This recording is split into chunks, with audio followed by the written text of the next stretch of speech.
yeah. Konnichiwa. Hello. Hi, Dallas. Welcome to stream. Hello, Dallas. Hi. Welcome. I hope you have fun today. We've got some good EXOCOLONIST happening today. Mama, Yeah, are you excited for EXOCOLONIST? I am excited for EXOCOLONIST, even though stuff happened last week that was kind of... I mean, I knew going into this that everyone was going to die, probably. Yeah. Or a lot of people were going to die. and I've also been banned from flirting with anybody. Yeah. I was banned from flirting with some people for a while, but no one is allowed to flirt. I realized no. It's all bad if I flirt with people. So it's I'm all saving bad. all I don't want to see it. So I'm saving that up for when I play it through after we finish this playthrough and I get into doing my own plays. 8, 10. And Cal and Rex are gonna not know what's hit them. Yep, sure. 2, 4, Good 6, luck 8, on the Cal thing, but 10. Because is he monogamous with somebody else? Whatever. 3, 4, 6, 8. I'll just objectify him for his body. Are you knitting? 12, Are you 14, counting 16. knitting Yeah, stitches out loud? Are you counting stitches out loud during my stream? I am. Now you made me lose count. You got me counting stitches in this stream. Yeah, why? The real unfiltered me. This is what I get for your display broke, and so now you're sitting on the couch. Yeah, my desktop display, there's something wrong with it, and I didn't have time to troubleshoot it this morning, so now I'm sitting on the couch with my knitting. Yeah. Hi. Well, I don't operate the mouse or anything. I just have to, I know that you're counting stitches, but not everyone. People who don't know that are just be like, "Why is this bitch counting?" I always count by 2 when I count the stitches for some reason. I can't count by any other number. I tried counting individual stitches at some point. And it was like, what the fuck? This is wrong. By the way, I figured out how to cast on by myself finally. Yeah. Are you doing a long tail cast on or I started with long tail. Yeah, it's a bit tricky. But all the tutorials showed you how to do it wrap around your thumb. And I realized I can't do that right now because I have giant ducks on my nails, on my thumbnails. Oh, there is an easier cast on, but it's a bit tighter and less versatile. I found out that I can just use my index finger. That's alright then. But I have a huge duck charm on my thumbnail, which kept catching on the yarn. So it's like an entire rubber duck. But it's an entire rubber duck. Yeah. It's very cute. Very small. It's very small, but it does stick out. It's like the thickness of my thumb. It's like the rubber duck is swimming on Nomia's thumb. Yeah. Yeah, it's cute.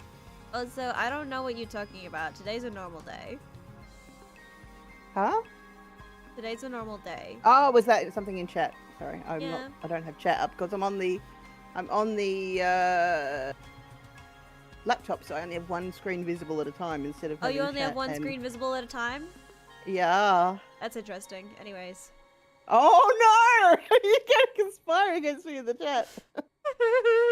Ah, shit. Anyways, we're 18! Hooray! Okay, we are Helio Colony. I don't like that it's called Helio now. Well, that's the Helio ship. Are there 2 colonies then? Well, this is the 2 ships. Yeah, I guess the Helio Colony. It said Helio Colony. I guess so, yeah. Yeah, like they decided to rename the colony when they turned up. Yeah.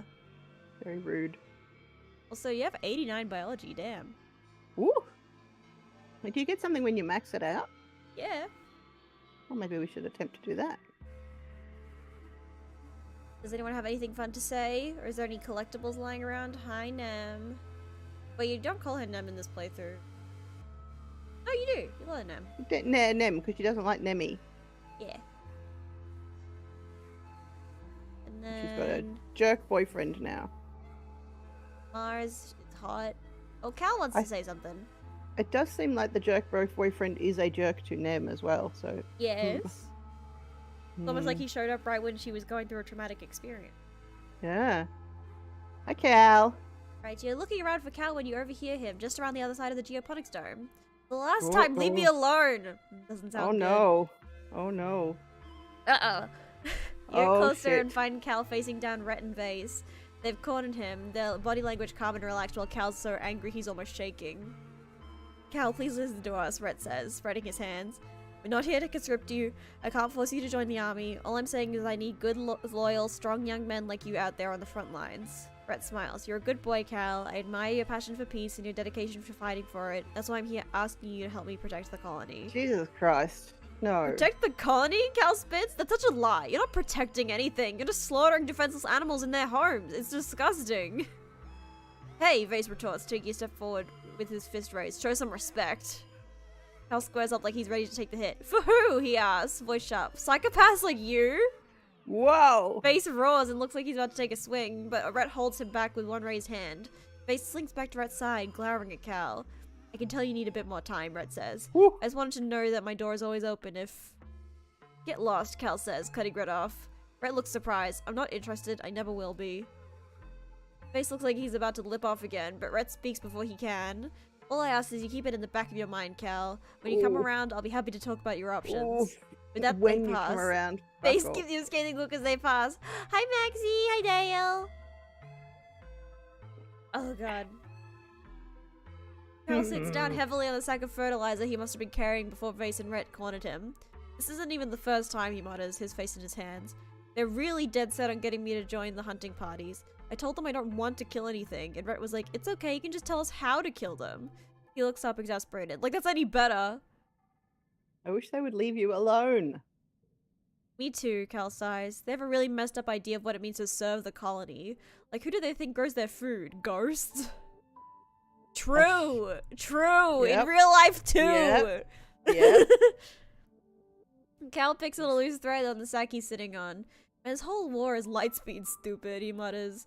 Ominous people come crashing in here and think they run the place because they have bombs and guns, and nobody stops to think, like, maybe we're actually the invasive species here.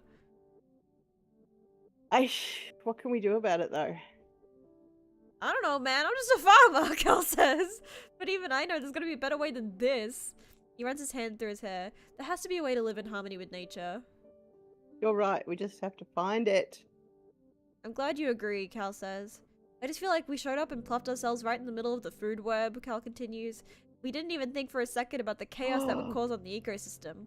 We owe it to this planet to do our best to try to understand. Hell yes. Hell yes. He knows. Cal looks out towards He's the right. walls. Maybe the answer is out there, he says quietly. You go on expeditions a lot, right? Can you keep an eye out for, like, the answer to everything? Oh, sure. Yeah, thanks. I think he's got a bit of a Hail Mary here. Talk about the stuff with an enemy, he says, slinging the sack of fertilizer over his broad shoulders again. You can see why Rhett wanted to get him in the defense force so badly. Yeah. I miss her, Cal admits. I miss that we used to be so close when we were kids. He shakes his head, but she's got all human supremacists now, and I just can't stomach that, you know? Yep. Icky. But we have enough. We have lots of...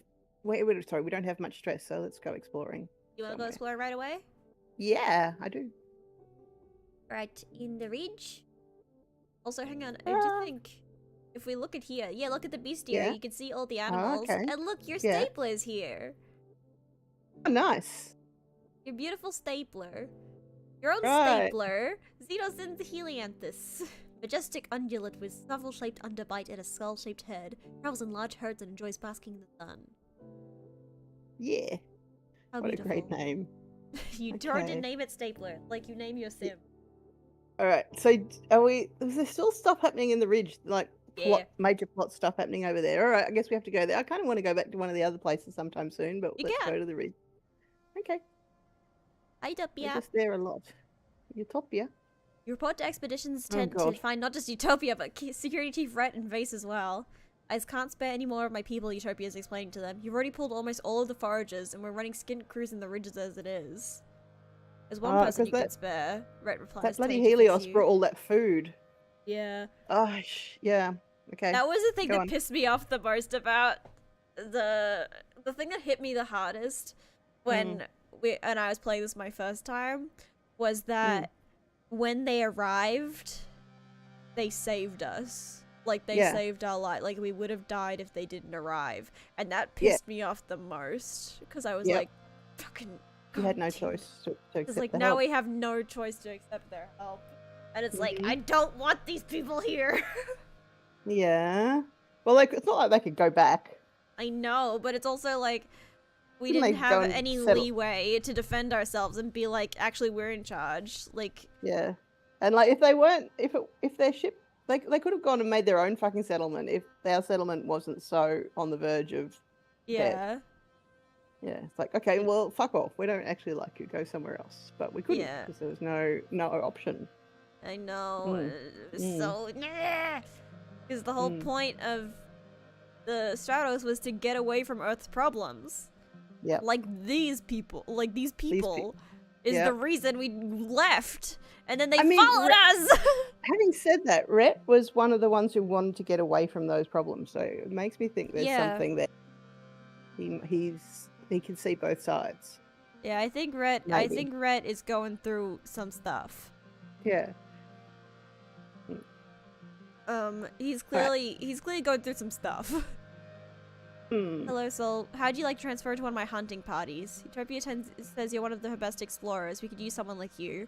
He indicates Vase. I need someone who can keep up with this one. Oh. Vase pops out his chest Oh. proudly. What's the most offensive response I can give? Eesh. I guess I'll say I think it's a lie if I say I would never kill a living creature because I would and I have. But so I think I'll go with why do we need to kill them? Vase laughs because they're killing us, Soul. Keep up. Ugh. He clenches his fist. It's the classic struggle between humanity and nature, he says. Nature's not all flowers and rainbows. On Earth, everything and everyone was trying to kill each other for survival, for food, hell, even just for fun. Can't wait to bag a real trophy, Xeno, he chuckles, throwing his hands around like a painting on a wall. The first 10-point buck on Vertumna. Jesus Christ! I don't want to kill animals for fun. Rhett scowls at Vase. You won't be killing them for fun, you'll be killing them to defend the colony. Vase rolls his eyes. All right. Well, I guess I have to go with I would never kill a living creature because I don't want to do that. Vase scoffs. Even if it was trying to kill you, I knew you Shadow Kids were soft. I didn't know you were suicidal too.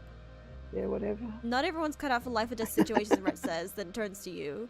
You know, Soul, it's not all killing, he continues. Sometimes it's about tracking and identifying dangerous creatures before they reach our walls.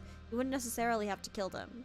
He holds up his hand, but you don't have to decide just yet. Talk to Utopia later if you change your mind.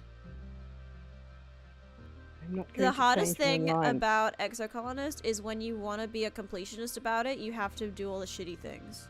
Yeah, well, I was just thinking that after we've done this, I will probably come back and do the shitty things to find out what happens. It pisses me off so bad that to be like a completionist, you have to date Vase. No, that's not happening. No. Oh God. And it's like, I don't wanna. Alright, we've seen this one before. What do you want to do? Yeah, just cross the bridge very carefully. Yeah, this is a pretty good card. Mm. Wouldn't have mine more than Vase is the sands on the tail we never wanted. Do you want me to just take you to the boss area, or do you want to Yes, yeah, wander take me to around? the boss area. Alright, then I'll go there with the most efficiency. Okay. Alright, you've seen this one before, so what do you want? Ridgeline is narrow. Oh, the anti-gravity field one, yeah. What's our bravery looking like? We already got the perk, didn't we? Oh no, we're close. Let's do the bravery challenge. We didn't we get got the perk. did we? We Did got we? the perk. Oh, okay. Sorry, it's hard But to bravery's see. good. Well, look, it's hard to see a white and yellow. All right, then find another way around it. That will make us have to go the long way around. All right, then on do the challenge. Oh, it's an easy challenge anyway, isn't it? It's an easy challenge. Okay. Ooh, Ooh. Oh, that's a nice deck. use this one up. Okay. All right, go with that one then. Card becomes 3. Nice. And then you've got that one's +3 during mental challenges. So let's use the other two plain yellow 3s and keep the other one. Cool. That's social challenges, not mental, by the way. Social. Sorry, social. Okay. Card becomes 3. +2 to cards with gems. Card to the right becomes wild. Oh gosh. But all the art is so cute. Yeah, I know. And they have the artist credit in the corner of each one, which is so cute. Yeah. Well, can we? Is there a way we can do 8, 9? Is there a possibility of a 7? I don't think so. Don't think so. No, Also, this alright. would What become about- 3 no matter what. Even if we put this here, it would become 3 again. Yeah. Okay. So I guess put it 3 on the 3 since we. I don't know which one though. Maybe that one. Yeah. Would And this then we've still... got it. No, it doesn't. Can we? If we put it to the left of that 2. If we put that 2 to the left, we've got 2, 3. If we got a 4. Not really. No. That yellow 3, if we put that yellow 3 up, if we got a... Oh, it makes it a 6. It's meant to Yeah, challenge. plus 3 during A social challenge. challenges. Social challenge.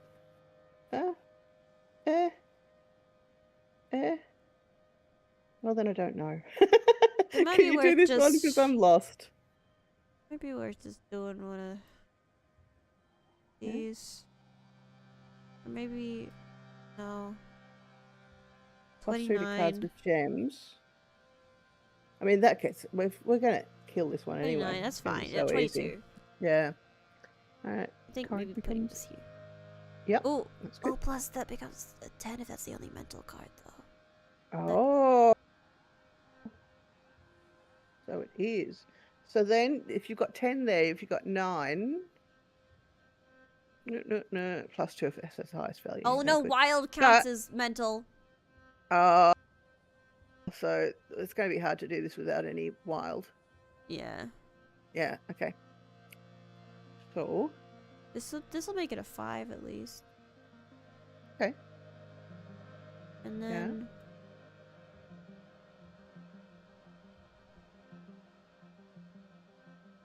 I mean, that counts as super goal. I don't think it's the best.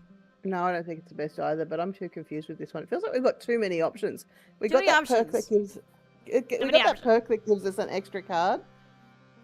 Or an extra 2 cards or whatever, and so now like, oh god, oh no, and we got rid of so many shit cards that not so many, but enough shit cards that we're just getting good deals every time. Alright. There's an eye fly chasing you. Right. Perception challenge. It's an easy one. Yeah, right, do it then. It's easy. Plus random card locked. Plus 3 during Oh, social, cool. it's Your useless. delusions. Oh, great. It's worth 0 though, because it's a wild card, so you technically it got +1. Yeah, but it doesn't give you any points though, does it? Nah. Nah. Well It then. is wild though, which is...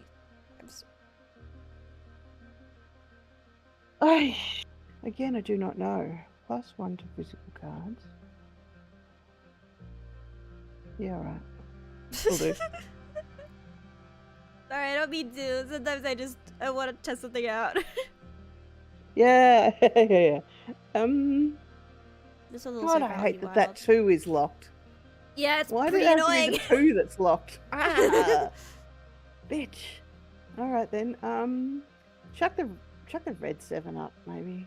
Make it a 9. And then you can put up... Also, Anything. this would make it 11. Oh yeah, sure, do that. That's nice. And then, I don't know, this? Yeah, that's fine. I think that's good. Yep. 31. 11? Oh, Oh, that one that's the 3rd stage of the sucks! challenge. Sucks! Wow. Socks, you're incredible. You are incredible, Socks. We can go 3, 4, 5. 3, 5,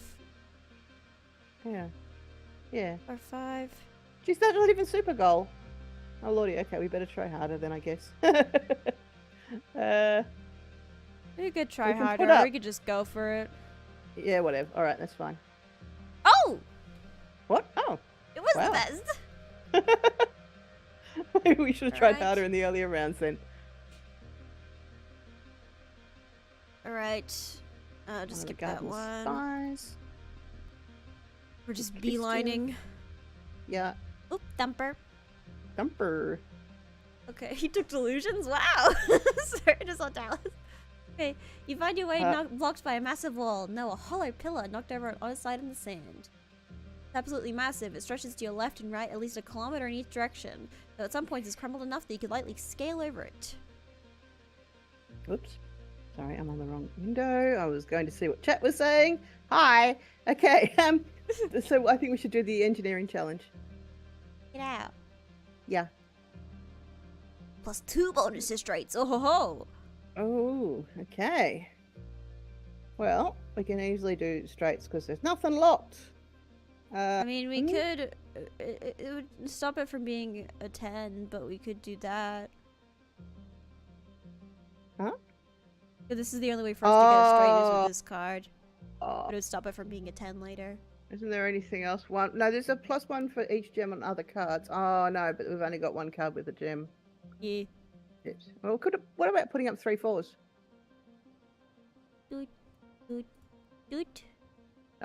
Yeah. That's alright, isn't it? That's alright. Yeah, okay. Go with that. Alright. Okay. So we want to keep that +5 on third challenge for socks. This would make this a 4 and a 6 if we put these two up. Okay. Is that good? Yes? Well, still the only 5 is over here. Okay, between rounds +2 if this has the highest value. We've got 2 of those 6s. If we put them both up, will they both get the 6 if the highest value? Will they both get turned into 8? They have to be unique highest value. Bugger. Alright. Alright. So we could do this. Is that better? Then that's a straight, which gives us the +2 bonus, and we also get ×2 bonus for straights as well. I think that's So good. it becomes, so yeah, it's an 8. So yeah, it becomes, yeah, +8 for this straight. Yeah, right. And there's also a 2 of kind and 3 reds. try that. Yep, try that. Alright. So. No, oh, we have this could act as a 4. Oh, did we put up socks? Yes. Oh, never mind. Okay, that's fine. I missed that. The only thing we have that act as a 4 is this one. Oh. Okay. And we All have cards this. to the right become mental. Yeah, that seems good. 2, 3. Then we can go 2, 3, and then the wild card to make it a 4, 5. 3. It's 4, and then 5.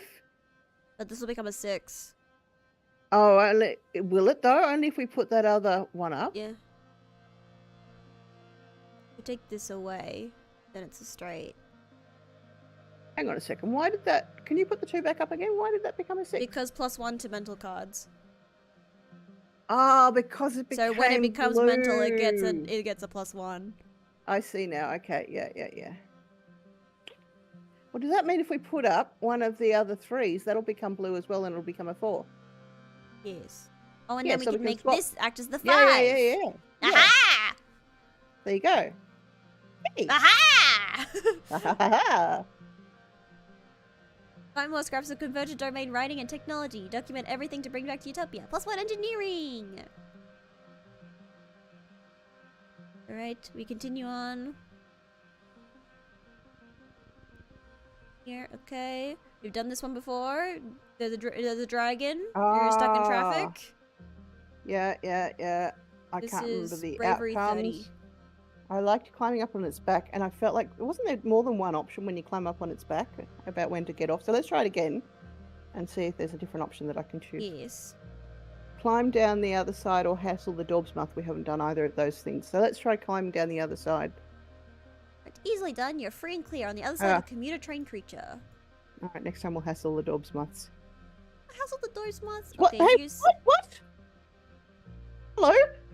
Take a little sample at the base of a tree when you feel something patter off your head and fall to the ground. It's a nut? That's strange. That species doesn't usually...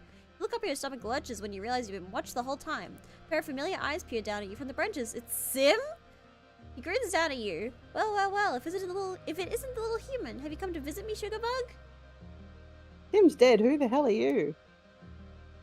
I'm afraid I don't know what you're talking about, Sim purrs. He cocks his head as Oh, though dear. puzzled. I'm symbiosis, same as ever. Have you gotten into that dizzy weed? If you did witness my death, I apologize, Sim continues. He leans down from his branch, his long hair dangling just out of reach. I imagine I didn't enjoy it much either. How can you just die and come back? It's a gardener thing, he replies dismissively. He's so casual about it. I make regular backups just in case. Oh, yeah, no, that sounds normal. I guess I'm happy you're alive. Well, I am. Sim sighs gratuitously. I wish everyone felt that way, he mutters. One of my associates seems to feel otherwise. At your confused look, he waves his hand. One of the other gardeners, knocked loose, and they don't really care for you humans. I'm afraid, they don't really care for you humans, I'm afraid. And they're aware I've taken an interest in you. Uh-oh. With a soft whumph, Sim drops gracefully out of the tree and dusts himself off.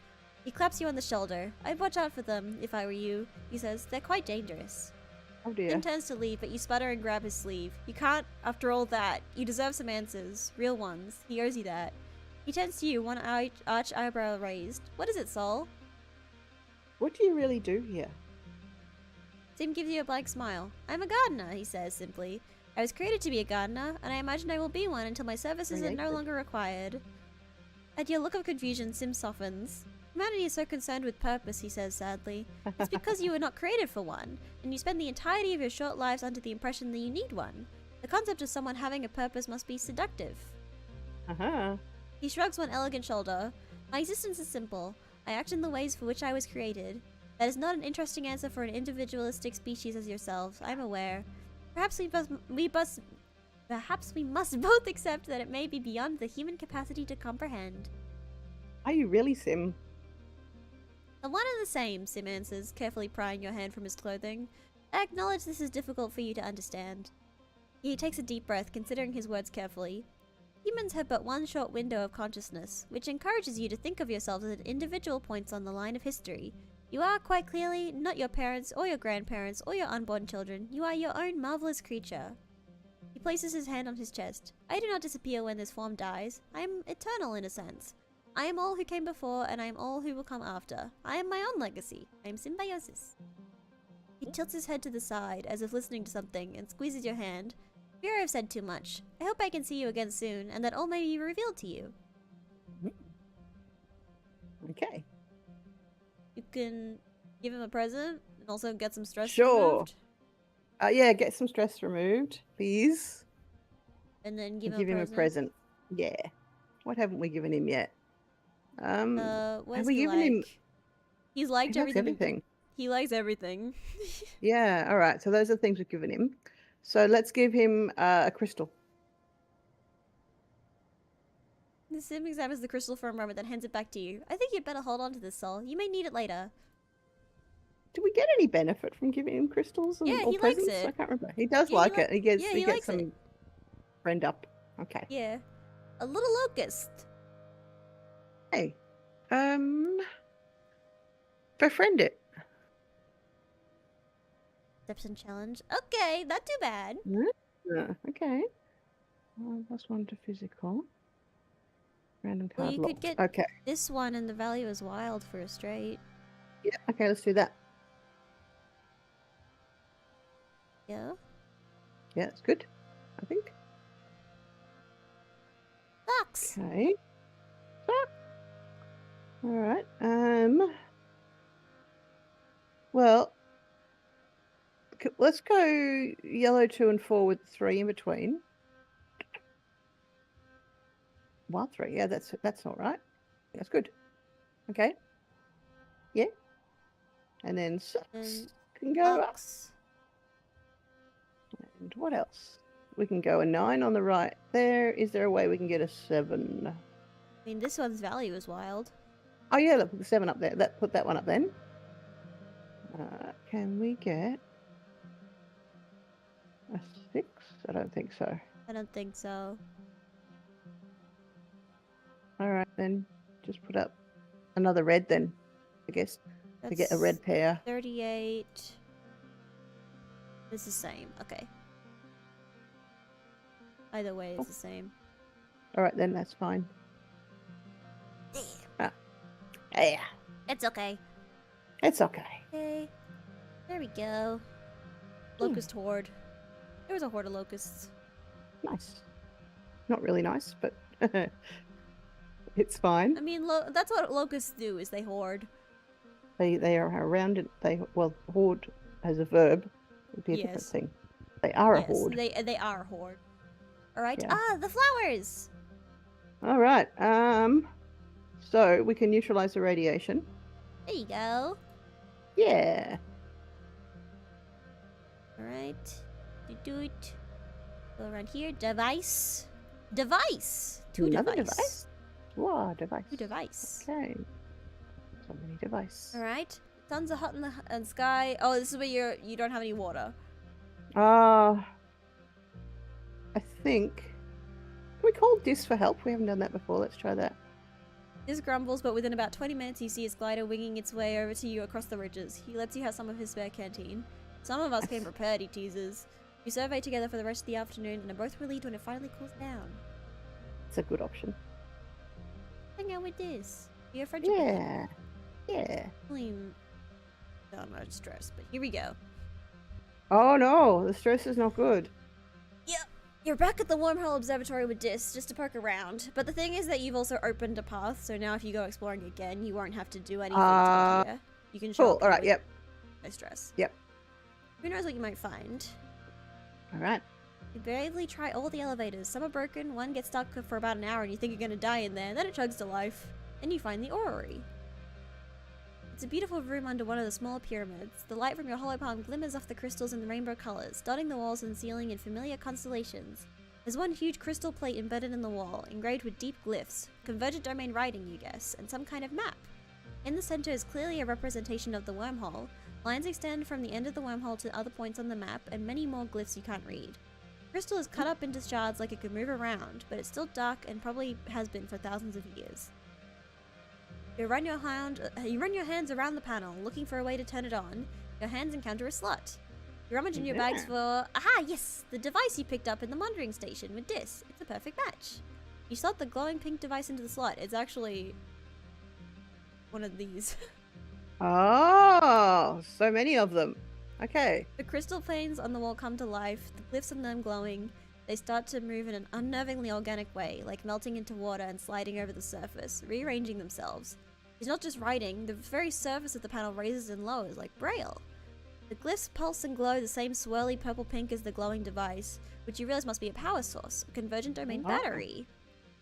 Cool, I've got so many of them. +1 engineering. It's like an orrery for the wormhole. This must be one of the best preserved bits of convergent domain technology you found yet, and an excellent example of their writing. You're starting to piece together the glyphs of the Convergence language. You can can we do that please in an actual game? That would be really great. I would love that! Okay. Dude, I would love a game where you were deciphering languages! Oh boy, okay. But if it was in this environment, like oh EXOCOLONIST god, that'd be too. so like a spin-off EXOCOLONIST where chills. it's just decoded convergent domain language. Oh shit, that'd be so good. Chance of convergent domain. Yeah. Anyway, you can recognize the Go symbols for Vitamina and the wormhole and converger and basic verbs like being and going, and one that seems to mean bending or twisting that is used all over the place. I know. So annoyed. We don't have more chance of sonar. Come on. Anyway, go. I want chance of sonar too. Give it to me. Mm. It starts to get easier. You think your brief connection to the array must have left some of the converger's language in your subconscious. It's all so much to take in, and it's getting late. Better bring all your recordings back to Enlight Congruence and the rest of the archaeology team crunch away at it for a bit. They'll be thrilled. So you want out and even tied though to we were continue. exhausted, we still got heaps done. Yeah. Nice. All right. Engineering. Roll out of bed at noon because you're allowed to, because it's your birthday. And also because you're exhausted. You barely slept all last night, and you've been having these nightmares since the siege. More and more every night, like they're trying to tell you something urgent. Can't make any sense of it. All the imagery is jumbled together, and all these possibilities and timelines and things that might happen. Some nights you wake up in a cold sweat, a scream already in your throat. You sit at the edge of your bed, run a hand through your hair and check your hollow palm. Few people wish you happy birthday, but that's all. You guess that you're getting older, birthdays aren't as important as they used to be. Right, and Mars wants to meet you for lunch in the lounge today. You have to practice your smile. Right, go meet Mars for lunch. You enter the lounge. Surprise! You do your very best to play Aw. along and act surprised. Woo, streamers, balloons! Great. All your friends are standing around wearing goofy hats and clapping. Nomi is holding a bunch of balloons larger than they are, and Rex is wearing a cute little waiter's outfit with a bow tie. Oh god! You Oh accept god! their hugs and birthday wishes, trying to hide your exhaustion and demurring with a few pointed, "All this from me? You shouldn't have. No, really." Did I tell you that the Stray Kids anniversary live they did a butler cafe concept and they were all dressed up as God. butlers? I fucking know, dude. It was so good. Anyway, go on. Rex wanders around with a tray full of little snacks, offering them to everyone with a vampy accent and a silly, airheaded giggle. Oh. The goofball act chips away at the natural awkwardness of a surprise party. That is, the first 5 minutes after everyone shouts surprise, and soon everyone is laughing and enjoying themselves. Despite your exhaustion, you start to smile too. Your friends are so amazing, and they're all here because they care about you. Oh. Then you get some unexpected guests. The lounge begins to fill with Helio kids, mostly ones you don't know. The ones who usually keep to themselves and, well, don't much like you original stratospheric kids. Vase and Nem are with them, his arm draped over her shoulders. Nem gives you a little wave of acknowledgement for your birthday, which earns a weird look from Vase. Yeah. Hey, who invited you guys? Cal says, stepping forward with his hands clenched. This is a private party. It's a public lounge, Vase replies. We can sit wherever we want. Cal stomps right into the midst of the Helios. You guys just think because you fell out of the sky, you're the wormhole's gift to Vatumna, he spits out.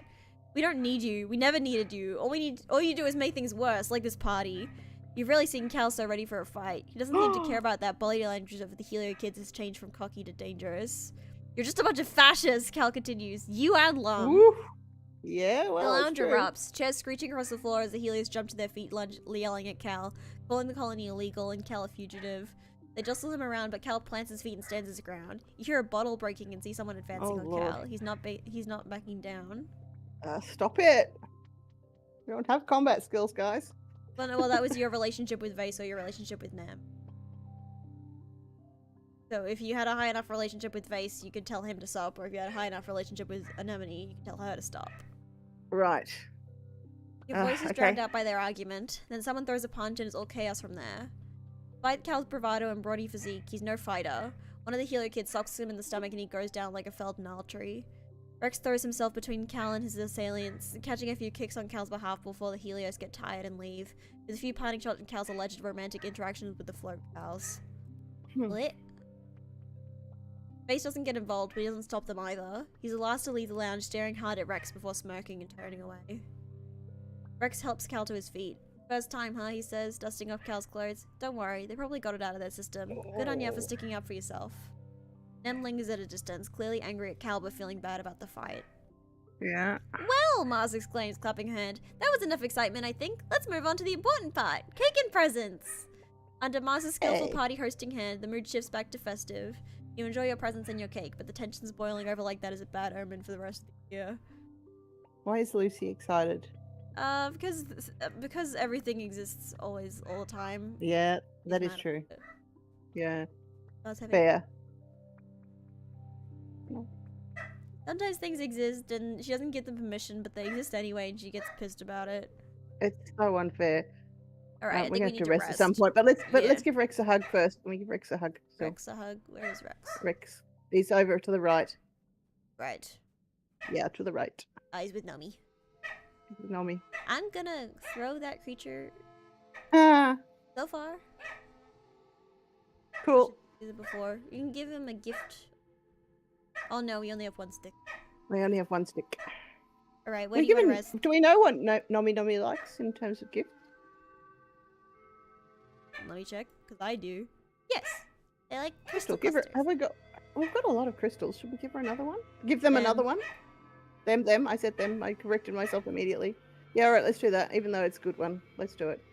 Well, thanks, Robo's. It's perfect. Thank you so much. I'm gonna... Give me a second. Okay. One moment, please.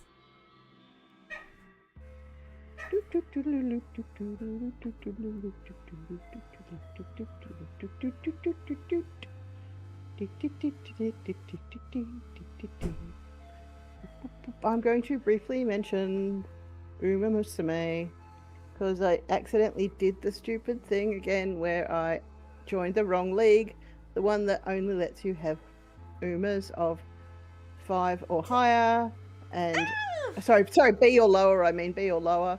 And I don't have any B or lowers because I transferred them all away thinking that I would do it right this time and I would enter the correct league. And I didn't. Nope. And so now I can't do the Pisces Cup. You fool! I am a fool. I'm a fool. Also, oh well. I wasn't going to win anything anyway. Mary's busy right now, so I needed to go. I need to go boop Lucy on the nose. I literally just booped her, and she was like, "Okay." Okay, fine. Whatever. All right, where do you want to rest? On the walls. Doot, doot, doot. No particular reason. I just feel in the mood for being on the walls today.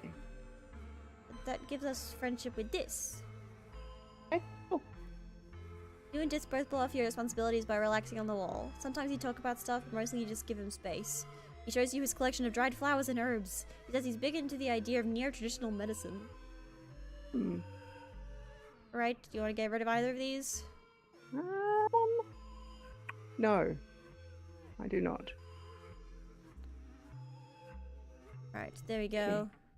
Right. Also got +1 to physical skills still. Right. +1 to physical skills. And And I'll check really quick. There's still a boss event here. No boss event here. no boss event. Can we go somewhere else then? Let's pick out Do one it. of the other areas that we haven't been for a while. Have we got any events in Valley. either? Well, they've all Oh. respawned. Okay, but we don't know unless we go there whether there's a boss event. No, you have to check. I mean, So that- getting more biology would be good. Yeah, all right. Let's do that. Get more biology. Right, and a flower immediately. Yeah. So this is the hilly one. See, it's been so long since we've been to the Yes. Velvet.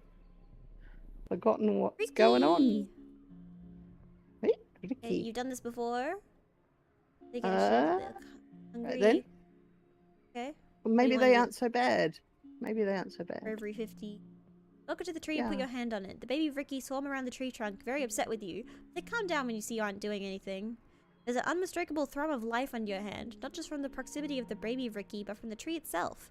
It's warm and leathery, and you can feel something pulse. It's alive. It seems as if this tree is of Ricky itself, just in a different phase of its life cycle. Does that mean the little clusters of fruit in its branches are Ricky eggs, or maybe cocoons?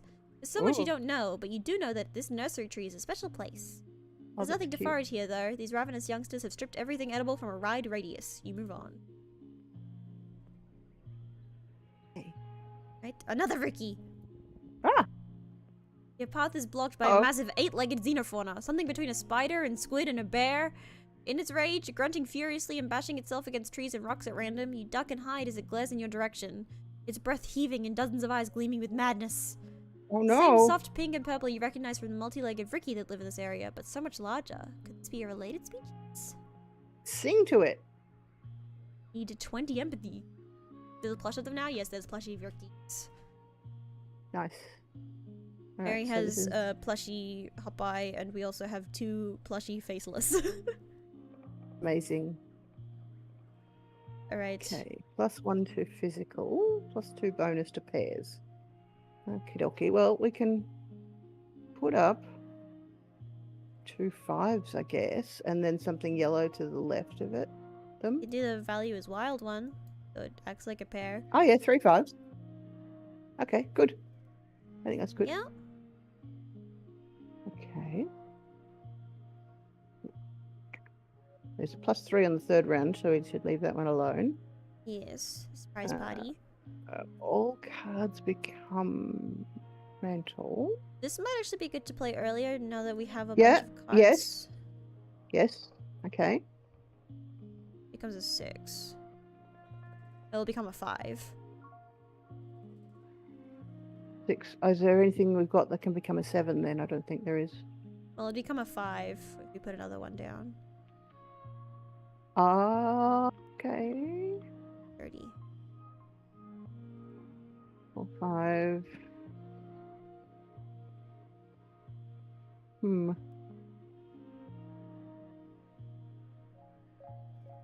I don't know, but if we put down one of the wilds, probably that one, the unchangeable one, then that becomes at least 30. This is Yeah. 34. That's what I was thinking. Yes, yes, that's good, I think. Alright. Alright. I only need 15. 15. Okay. At 8 now. Oh, yeah, cool. All right. So that goes up, I guess. And another 8 next to it. Oh, we already won. Yay. Okay. And then This the will 6 can go. become. This will become a 4. Oh, and then if we the play- red 6. The red 6 can go next to it. Well, it'll Oh become no, a because 5. it'll become a 5. But then you can put a 4 up, can't you? Oh no, because then it'll become a 4 as well. Yes. Do this though. Okay, cool. That's 38. What if I do this? That's 37. Yeah. Okay. 38. Okay. I think that's fine. Yeah. Okay. One away. That's okay. Let's do animals. Wait, did we just get? we We just got did. an animal perk. Yay! This is a strange approach, but you've seen it work in vids. Sometimes music can soothe the savage beast. You sing a lullaby, and the great beast looks at you with curiosity. Eventually, its eyes drift closed, and it settles down, tucking its many legs underneath it. Must have been very tired to begin with, like a toddler who skipped their nap. I can't believe that there's a kill it option that we are not going to choose. We're going to choose the leave it option. Alright. God You leave the damn. creature and move on. New perk! Wow. Extra gear slot! Okay. We can equip an extra Woo! gear! Finally, the extra gear slot. All right. Alright, what do you want? How about the hop eye? Up by, gain 2 less stress plus 2 bonus to pairs. Yeah, yeah. Less stress is always good. Yeah, and we've already got a bonus for straight, so now we've got Oh, a bonus for Sim's pairs here. as well. Another Ricky. There's so many Rickies. I know, they live around here. A curious Ricky Yeah. blocks your path. I swear to God, this creature. It's acting strange. It keeps scurrying up trees and hanging upside down. I'm muting myself for a second. Oh, it was a big honking noise. Sorry, that was just for you. Thank you. Oh God, it didn't work. What? You're not muted, Mary's by the too way. busy. Mary's too busy to stop her. Can you hold her on your lap like you have done in the past, or will she keep barking? Gonna go get her. She's just in a mood right now. Yeah. She's in a mood.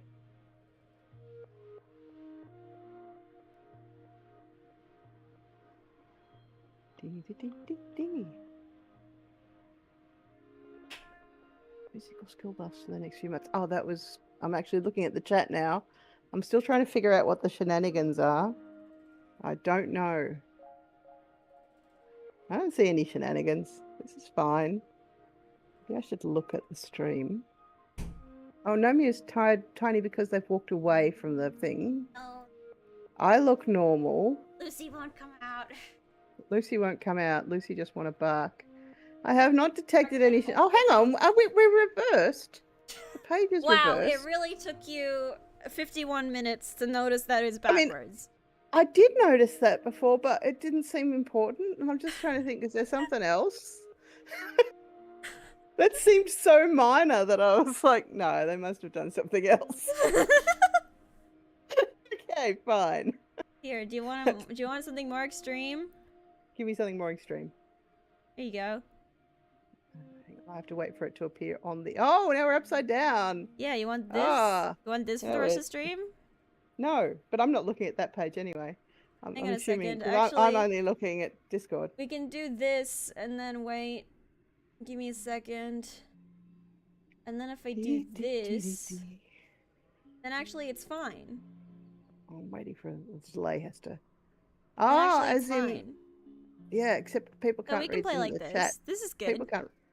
If people want to see the chat on the interface, they Then you have can to just turn turn the their head heads upside upside down.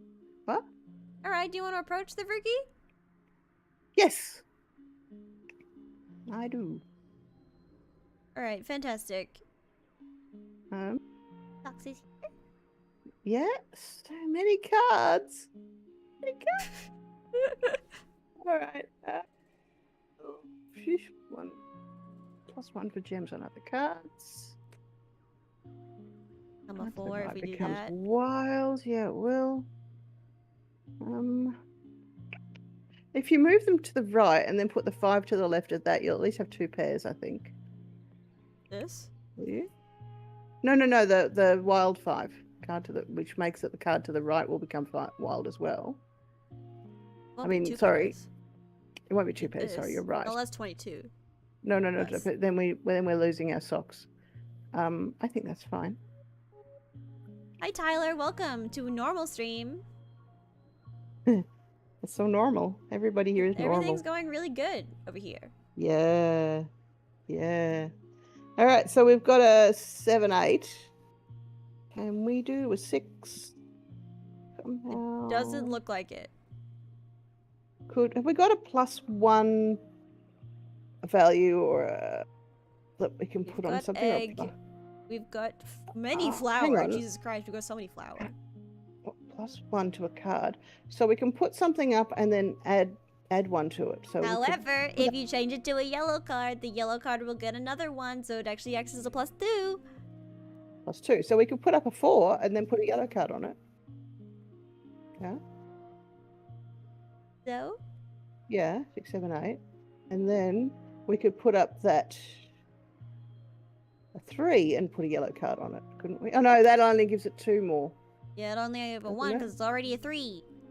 But we have 13 of these, so we can just. Oh yes, I put 2 of them on. Yeah, okay, put 2 of them on, and then we've got 5, 6, 7, 8. That's good. Now we just need 1. All right, so up. Oh, and we have this right away. Ah. Oh, we could. And we can. Oh wait, nope, that adds a 1. Okay. It might be this. Okay. Try that. That looks good to me. Yep. Yeah! Yay! Okay. Awesome bravery. The Ricky runs up your leg. It's a giant spider thing. It's got weird tentacles. The urge to dance around, shake it off is almost uncontrollable, but you manage to keep your cool. The Ricky tastes you with its tentacle feeler legs, but doesn't look interested in causing you harm. Works at your backpack trying to get in, then gives up and scurries off. Nice. Also, now we only take 11 stress for interactions. Also, I'm gonna... You know what? What? You know what? I do love you. Be upside. You don't have to be upside down. No. You're still gonna be backwards, though. Okay. Listen, this is what happens when I didn't have time for a full April Fool's prank. Okay, here we go. This is the most low effort. How dare you call it low effort? I actually did put some effort into this. Look, you can see that the chat analyze and the chat is the right way around. Yeah, thank you. You're right. You're right. And also the clock. Yeah. You come across a cluster of mushrooms. Are they edible? There's only one way to find out. Well, there are a few ways if you're not a coward. I think we're going to identify the mushrooms. Alright. Card becomes mental. Right. Does that apply to multi? And then that'll add a Yeah, it does. +1 to it. Yes. If it does. Okay, so... Mental. 4 +1 for each gem on other cards, +2 to neighbouring yellow, -2 to neighbouring yellow. Okay. Phew. Well. Well, you don't have any yellow cards except these wilds will get. Yeah. Yeah, I don't think there's anything useful to do with the card becomes mental there. But what we do know is that if we put something up there, it'll change by 1. So, what if we put the 3 on it, the red 3 on it, becomes a 4, and then it's going to add +2 if we put another mental card up. But if we don't, if we just put, oh no, there's no 3s. We don't have a 5. And that just gives us a double 4 +3 mentals, yeah? It's not that great, but it's like okay. It's okay. All right. Go with that. Oh, there's no other blue cards up there. Damn it. Damn it. Okay. So we can put up the 8 and the 7 and then we get a pair of 8s, I think. Airbaits. Pair of 8s. And then what? Can we do +1 for each gem?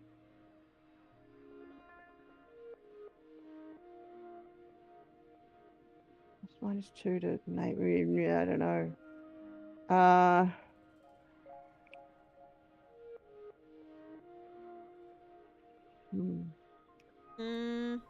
Or should we take them out and put up the 6 to give it and save the 8s? Because then that'll have the highest value. No, because. Yeah. I want to say you just solve it, but then you sound as frustrated as I do. Is this? No, don't know. I can do it. Hang on. I can do it. Oh, I can figure it let's out. let's put the 4 and the 3 gems, maybe, and then that gives us something. 3, 4, 7. Well, there's an 8 with gems as well, though. We could put that up.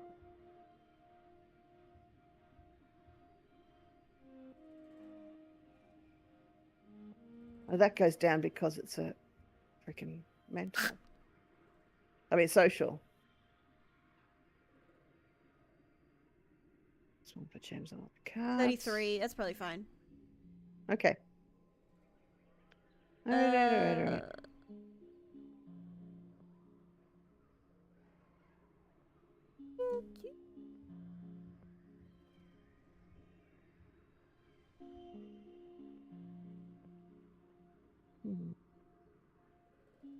Well, what if you put the 6 further to the right?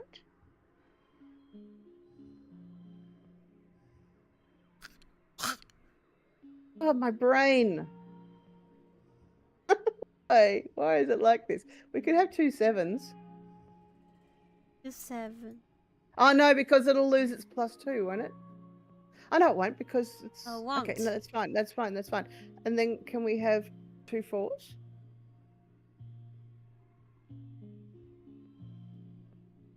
That's the same. 44. Yeah, okay. When? That's fine. Yeah, that'll do. Whatever. Wow, okay, fine. We're at 91 biology. Alright, good. Mushrooms are edible. Sim, hello. But Sim, it's not dead. Sim materializes out of the forest before you. Solly says gravely, forgive my darkness, but you must come with me now. He places a hand on your shoulder. Please trust me when I say I have done my best to argue on behalf of your kind. I only hope for the continued survival for humanity. Well, ominous. shit. He crouches down to slide into a hidden opening under the roots of a tree. You follow, feeling strangely as if you're crawling into the belly of some animal. You emerge into a cave filled with the hum of strange machinery. A bank of ancient-looking control panels and a crystal tank of glowing liquid seem almost to have grown out of the natural rock. Mineral deposits from moisture trickling down the walls have reclaimed some of them. Sim leads you to a console. This is the array, he says, pressing what seems to be buttons. As I've explained, this body I wear is only a vessel. My consciousness, the person who I am, is stored in the array. I return to it regularly, storing my body in the regeneration tank while I back up what I've learned that day to the array. Physical forms are prone to injury and death, Sim says quietly. It is temporary but highly unpleasant. Therefore, the Overseer prefers to remain in the array. Sim directs you to the 2 weirdly fungal growths. Please take a hold of these interface handles. Cautiously touch the handles and say...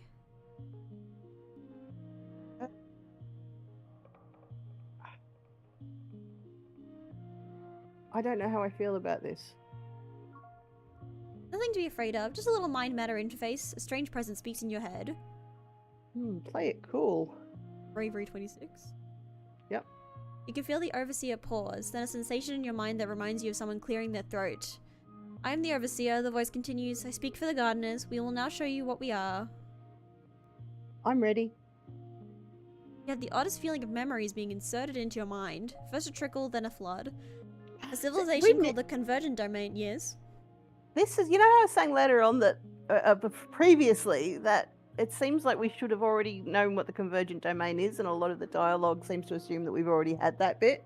This is out of the expected sequence that the game developers intended. I should have done this before I did other stuff. No, this could only happen after you watch Sim die. So I think... Oh. I think they literally just start talking about the Convergent Domain because they've been researching it, and so it's just like, we're researching this, go. I don't think it's necessarily but they kind of got introduced without ever explaining that I knew what it was. It's usually like there's something that says, oh, it's a new thing that you didn't know about before, but there wasn't anything like that with Convergent Domain. I think you're anyway, carry on. I think it's kind of just I don't think there's ever really an introduction to it. I think they literally just go like, Yeah. and also we've been researching this thing. It's, Yeah, you know yeah, those but- alien things you've been seeing? Probably Yeah. this is what this is. They're introducing it now. Go on. Not really. This is just learning more. Never mind. I'm not. Never mind. In your Okay. mind, you see the Dominion stretched from pole to pole. Their farms and solar arrays glittering on the surface as their massive cities tunneled below. I already know about the domain.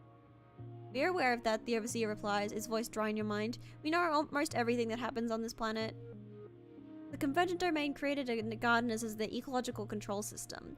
A vast network of artificial intelligences stored deep underground in a digital array. Whoa. Self-propagating control towers and cloning stations were seeded, allowing a gardener program to take biological form, downloading a copy of his consciousness to a host body created to suit the task at hand. You think of Sim, his body created to suit the task of befriending you? Under the direction of the Convergent Domain, the gardeners controlled the weather, the acidity of the oil, the cultivated species in their farms, Doyle. and the rapidly shrinking wild areas of the planet.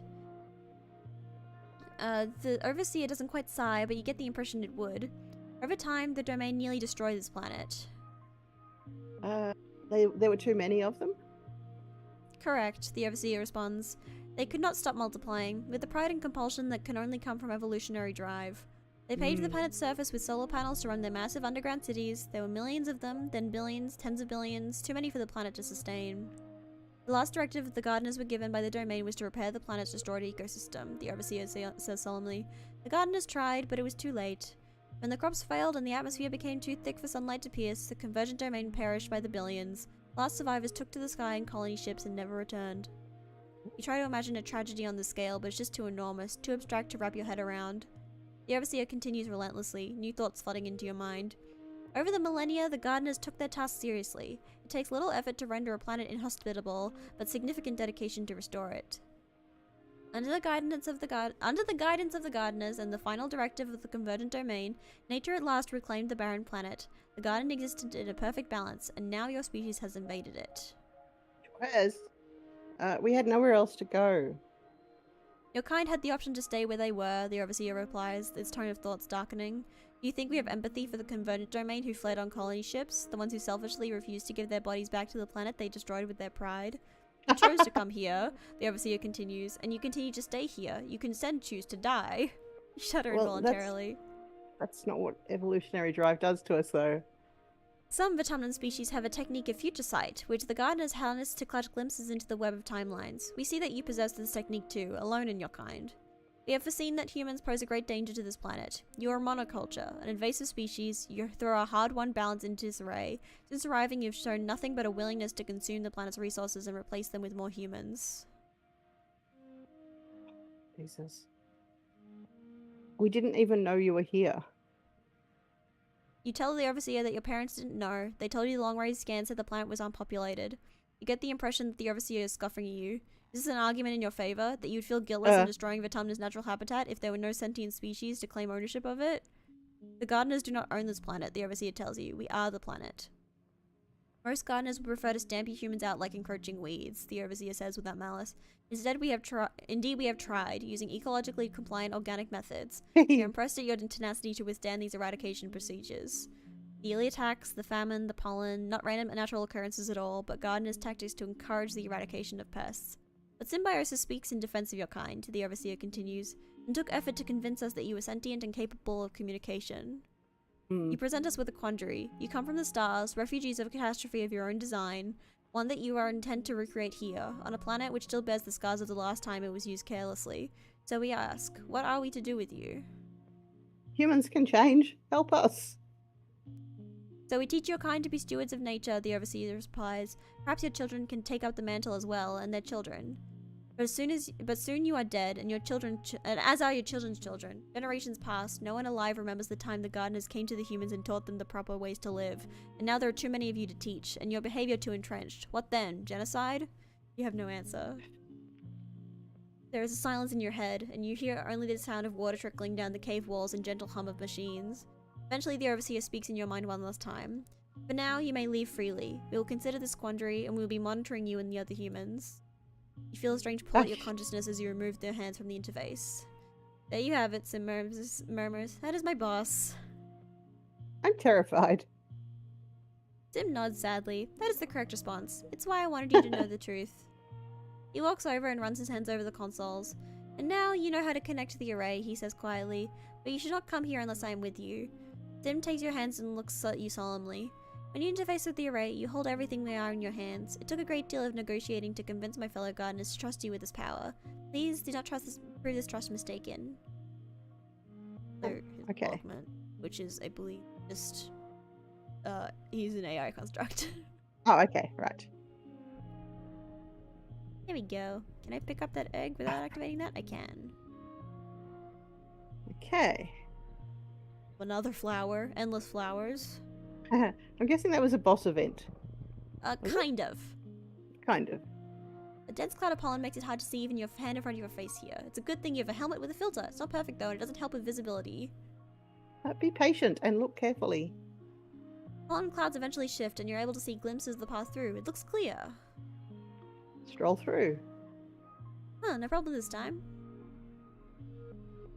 That's one of the ones. Egg. Random. You find a healthy blep bush and harvest some of the leaves to bring back to the colony. Utopia is beyond excited when she sees your haul. "A blep!" she cries, shoving her hands right into the basket of rustling leaves. "Sol, you're a kid after my own heart." Drops a leaf in her mouth and chews on it, then shudders happily. "Woo!" she cries. "That'll perk you up, but good. Aunt Anne brews a heck of a cup with the stuff, but me, I prefer it raw." She points at you. "Don't you go getting any funny ideas. This'll turn you green and give you spots. Cross my heart. Stay away until you're older." Ha! Choose some blep leaves. Go for it. Just because Utopia was born on Earth, she thinks she's an adult like the rest of them. She's closer to your age than to all the other adults. What does she know anyway? Wait until Utopia leaves, then shove a leaf into your mouth. Ugh, you struggle to spit it out right away. It's so bitter. You can't help but stick out your tongue. Blep indeed. Mysteriously, you experience a rush of giddiness a few minutes later. Ooh, wow, that blep sure is good. No wonder adults keep this stuff away from kids. It's probably addictive. Yay. Let's get addicted. Down here, I forget this area. I'm not as familiar with it. Oop. Well, there's a thingy on the right. Egg event. And there's also, I saw a blob of fruit. Oh. Bob of fruit. And Utopia? Utopia. Parts are narrow and constant need of repair. There's a team working here trying to repair where one of the jelly arches has collapsed and covered the path in 30 centimeters of sticky goop. Utopia waves you over. "Hey Sol, can you give us a hand? We can't get vehicles through here until this is cleared, and it's gonna take all day. You might have a better plan." I have a better plan. Using biology. Hooray! Oh, okay. Easy biology. +1 to mental. First collectible use is free. Alright. We only need to get to 63. And we've got a 12 card, so that's nice. +1 if the card is something. Mental. Okay, so that becomes a 6. If we can get it to the left of a blue. If we put it up with we don't want, if we wanted that to be a straight, we wouldn't want a 6. Nah.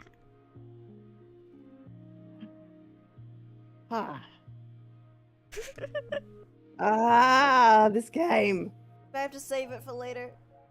Alright.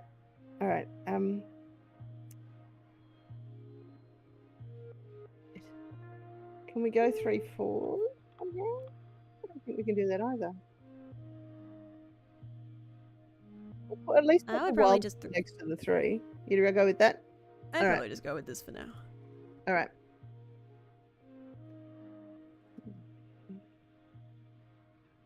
We can go 5, 6, 7. 5, 6, 7, 8. Oh yeah. Cool. That's good. 39. Yeah, nice. Wow.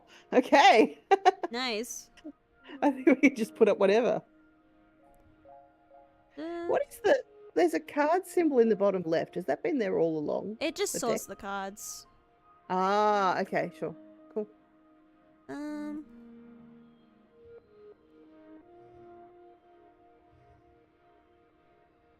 I don't really know what I'm doing here.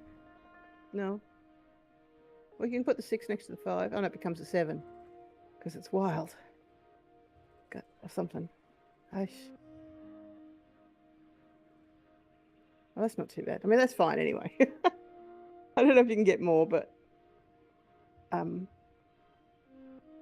you have 3 6s somehow if you have the 2 6s next to each other and then no, that won't work 3 either. 6s. Okay, never mind. Oh, 3 6s. Oh, there you go. Cool. All right. 49, that's also 49. Alright, just go with that. Eh, Okay. whatever. Yeah, whatever. Oh yeah, you've seen this stuff desiccate in low humidity, like in dust. You throw powdered desiccant over it and let the physics do its work. It's easier to plow through a bunch of plumped up granules of desiccant gel than it is to shovel all the slimy muck. You save a few hours. Yay. Lava fruit. Yeah. Oh, there we go. There it is. A little pink A dude. bristle slug is rooting around in the underbrush. We've seen this before. We have. I think we're just going to observe it then. Miraculously, it doesn't even notice you're here. You watch it bumble around. It's so cute. It has no legs, just a scaled belly that kind of flexes and undulates to get around. Pretty cute. All right, so Right, there's go ahead, an Duke Boss. exciting guy, and there's an egg to the right. Can we get the egg first? Oh, no. Nope. Nope. The Valley Okay. of Vertigo spans a huge and relatively safe area, so it's rare to see other foragers out here. It's surprising then to come across Utopia and 2 other foragers crouching in the underbrush. Psst, Sol, Utopia hisses, beckoning you over. Get over here. You slink over to the other foragers. Through a gap in the underbrush, you spot a terrific sight. A fully grown manticore has fallen into a nest of at least 20 snap bladders, and they're engaged in what looks like a battle to the death. I've got 10 kudos on the snap bladder, she says. I fell into a nest once. I was laid up in medbay for a week. Poor manticore, one of the other foragers said. What a way to go. Last forager snorts. Who cares? After what they did to Hal, every manticore can rot for all I care. Manticore roars in pain as it's torn apart by the whip-fast, hungry snap bladders. Okay, so what are the betting options? And Bet on the I'm assuming- manticore. Yeah. Bet on the snap bladders. Oh, so we have to have kudos. All right, let's help then. Just a kudos thing We for the other we one. do have kudos. Yeah, but I don't want the kudos very much. +1 to physical reds. Okay. Beep boop beep. Beep, boop, 5 beep. 6. Beep boop beep.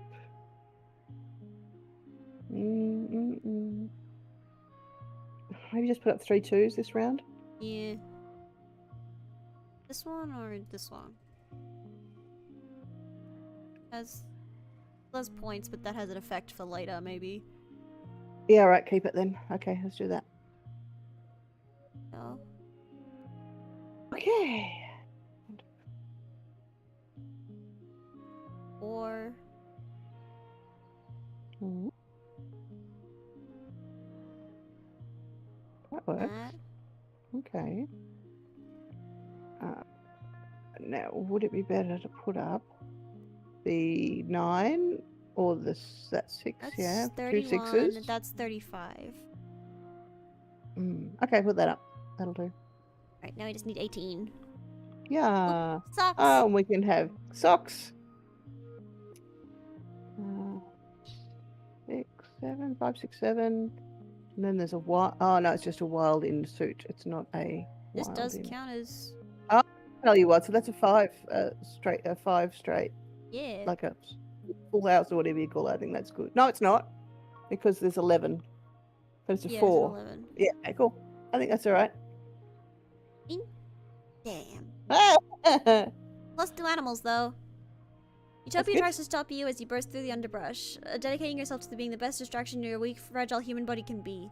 Now that the snap bladders turn their focus on you, the manticore is easily able to pick the others off. Crunch, munch, snap!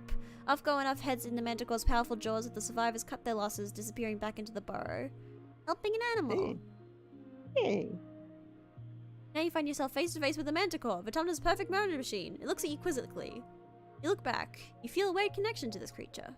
Suddenly the manticore roars, lunging at you and lashing its great mane. Wisely you scream in terror and get the hell away. Luckily the manticore is too wounded to bother chasing you. You and the other foragers make it away without injury. And keep exploring. Then we get egg. Egg. Alright. So, is that just a go home banner, isn't it? Yeah, it's a go home banner. Wanna keep Alright. going? Yep. Or go home? Oh. Something about the ground here draws your attention. It's oddly lumpy. What's up with that? Let's scope it out. There's so many easy challenges here. It feels like we haven't done this region properly. Nah. I mean, your mom died, didn't she? In that, in the year that we had this area. Yeah. Yeah, okay. Alright, card becomes red. Oh, so we can made put up this the good. blue 8 in there. That becomes a 9, and then we've got 7, 8, 9. Aha. That's already 33! Yeah. Whoa. Alright. So we save that yellow 5. What else do we want to turn red? Oh, +7 if it's the only blue card. For that 3. 10. Just means that we can't use any wilds. Oh, so it does. +1 for gems and other cards. But what if we put up the 2 in the card becomes physical? And then... Oh, that's 4, 5, nice. 6. Yeah. Yay. Okay. Wow. Hooray! Okay. So we've got our yellow 8. We've got a 9. So that one can two go on 9s. there. Oh, it becomes 9 as well. Yeah, okay. 2 9s. And then card to the right becomes wild, but that's no use on the 9. You could do this, and then it's 3 5s. Oh, yeah, that's great. Wow, okay. We needed 0 and we got 51. Hooray! I feel And like we got the that's best good. start! Yay. Oh, it's a potato minefield. Underground, the recent rain has swelled the young melons into bursting. Better watch where you step or you'll end up knee-deep in potato juice. The good news is they're tasty. Forage one. They're so dang heavy, the calorie to weight ratio isn't optimal. Most are too young, but you find a ripe one, dig it up, and roll it back to the depot. Hey. We're getting very tired. Probably need to go back soon. You wanna go back early? No, let's do this final one and then we'll rest. Right, you find a trippet, a large tasty plant. This one's huge, Oh. it's practically taller than you are. Oh, we've done this before. Note its location and move on. Oddly, when you come back later, it's not there. You must have recorded the wrong coordinates. Oh well. Right. Do you want to do one more or go home? Alright, well we've still got the energy, so we may as well burn ourselves out, since we're going to have to rest next turn anyway, I think. You come across a veritable feast of berry bushes. Spiky, fierce-looking bushes with glistening red berries. They look delicious. Then let's research them first. Alright. One to mental, okay.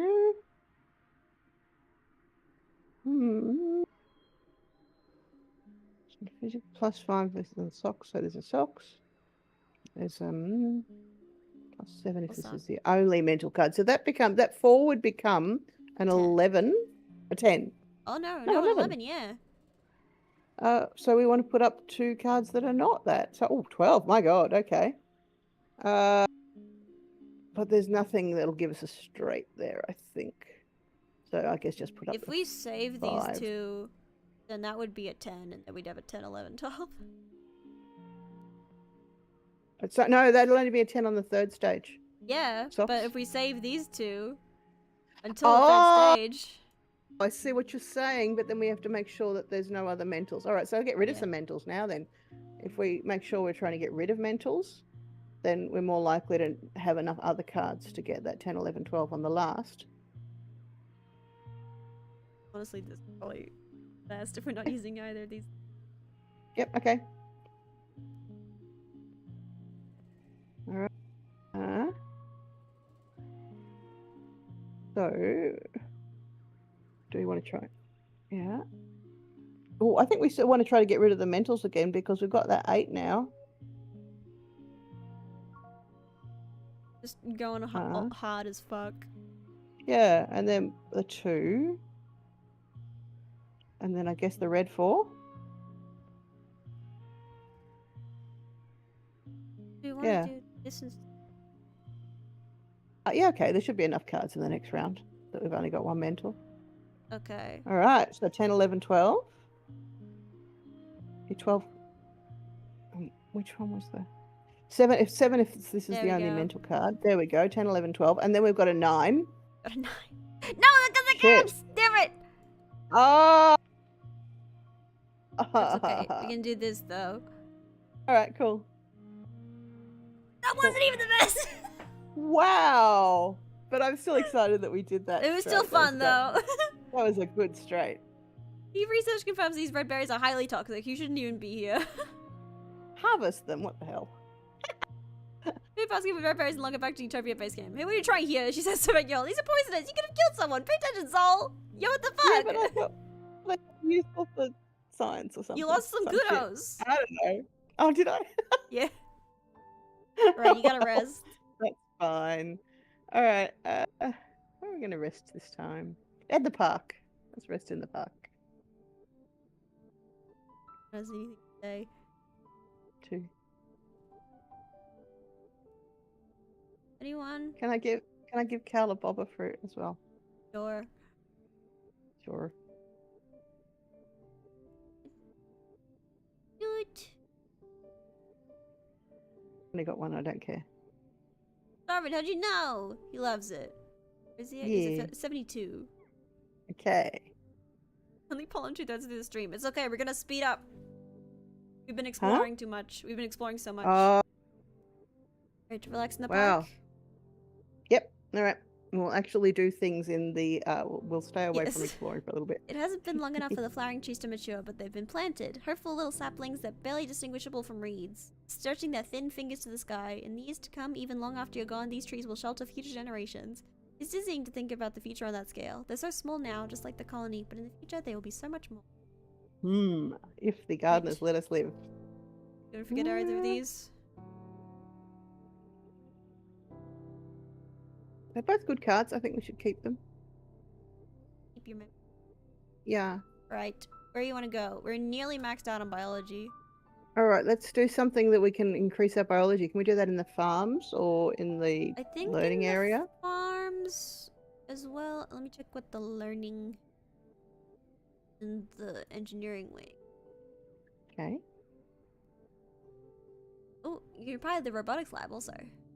Oh. Life sciences, med bay is +3 Oh, biology. that's good. And Let's +3 do that. empathy. Let's do med bay. Nem comes in with a training injury, a gouge that runs from her knee to her ankle. She hobbles in with a big smile. This one's gonna be kick-ass, she crows as you help her get into the med bed. The med beds Yay. are a miraculous technology. Combined with genetic modifications made to your body, they can cure diseases and make your cells regenerate quickly, repairing even the most mangled limbs. If it's still attached to your body, the med bed can heal it. For Nem, though, her genetic mutation means that instead of regenerating smooth new skin, she gets rough blue scales instead, much stronger than human skin. Nem flicks the Oh. dials on the control panel and fiddles with the angle of the lamp overhead. Seriously, this thing is more comfortable than my bed. It's worth it more than the whole ship too, and snaps, so don't break it. Nem pulls her hands in with an awkward giggle. You connect the med bed with your hollow palm and see the interface and diagnostics there. It's a confusing mess of readouts and buttons. The user's manual is ridiculously obtuse. You ask Ensign for help, but she just scoffs. I don't have the time or temperament to walk you through it. I learned how to use it myself, so can you. Just don't break it. Uh-oh. Press the right buttons. Really very intuitive, if you have half a brain for it. You figure out the machine with 0 problems. Sun lamp turns on. The monitor says, please lie still for 2 hours. Nem groans. It's gonna take forever, she complains. Stay with me a while? You end up staying the whole time, keeping Nem company. 2 hours. All right. +3 bonus to straights. +1 to mentals. Okay. So we can go with 2 9s on the right, including the wild 9 on the right, and then the blue 9. Then a 4, Oh, it 5, doesn't matter 6. which one. Doesn't matter. Yeah, 4, 5, 6. Well, it matters because now this counts as pairs. As both. Ah, cool. All right. That's There good. we go. Yay! Nice. Yay! Plus fire biology. More that we got maxed out biology! Woo! Nice. Good pollen. What's New the perk that we got? New perk. We'll get it Extra enhancement. now. Oh, what's We can this? enhance our DNA. Oh, we have an option. Okay, well, let's try that. Alright. Tinker with your DNA. Sure. Of all the people in the colony, you understand genetics the best, besides Dr. Instance probably. She trusts you to attend to the Genetech machine. With access to a machine like this, you could give yourself a new genetic enhancement. Sure, you probably shouldn't mess with your genome too much in 5.0, but one little change couldn't hurt. Yes, I want to. Try to install the enhancement. All right. What do they Eagle do? Eyes. Eagle Eyes 2. Oh, they're different cards.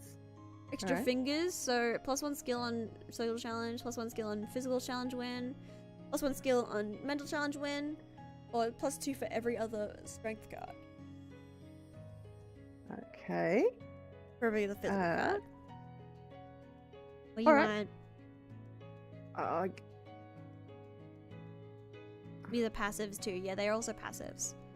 Yeah. They seem good too. Like we can level up the other skills faster if we have those ones. I think we should get the social one, the extra fingers, More fingers. because we're using a bunch of perk cards to bring those up at the moment. Yeah. And if we could increase those like more naturally, then we could put other things in those perk slots. Yeah. So yeah, extra fingers. You've heard long ago that having a sixth finger would have been something you'd hide or even remove. Some of the best musicians on Earth have the gene for extra fingers, though. It's a tricky process, much more complicated than modifying the malleable stems of an embryo. You wouldn't risk doing it again, but this time it works out. Dr. Instance knows what you've done, but you take her silence as a tacit approval of your risky experiment. It's just a card, so it might turn up or not Yeah. when we're doing thing. Okay. But it is also... You're a polydactyl, yes. So now you actually have... I'll be better at photophoner. Nice. Does that mean we should equip the photophoner again? No, I think it's just, you can practice photophoner more if you want. You get, because you maxed out a skill, you now have +1 to all mental skill increases for 3 months. Wow, okay. So we should be focusing on mentals for a bit. Reasoning and engineering and organizing. So you can apply to the robotics lab now. Yeah, let's do that then. Apply the robotics lab. You enter the robotics lab. Watch out! Congruent shouts at you from the room speakers just as another weird little robot of unknown purpose comes scurrying towards you from across the room. It's zigzagging erratically and looks like it's trying to make for the door you just opened. Fix the robot. Assault, thank you, Congruent says, wheeling in on her portable screen. I was running diagnostics on the little fellow when it broke away and suddenly made a run for it. I really need somebody to be my hands here, she continues. Everything used to be easier with Hal around. I miss him. Congruent doesn't need to clear her throat, but you get the distinct impression that she's simulating it anyway. If you want to come help me in the robotics lab, just come down any time. Now you can repair robots. Yay! Alright. It Let's gives repair you some engineering robots. and creativity, and also friendship with Nomi. Nice. Alright, let's do that. You're honestly pumped for your first day in the robotics lab. There wasn't enough room on Strato for a proper lab, so for most of your life you've been warned that the bots on the colony relies on, like the watering bots and the hover lifts, will all eventually break down for good. The fully functioning robotics lab, you should be able to keep those bots active for a lot longer. Plus there's all sorts of unused bots in here. You look around and wonder at the wide array of chassis and shells. Maybe one day you'll even create a new robots of your own. Can't wait to show off what you can do. Yay! Congruence is so relieved to have an assistant. Since Hal died, well, Dr. Isness is too busy to help, she says, as you're setting up. Tangent sometimes lends a hand, literally, but she seems to be more interested in her own projects.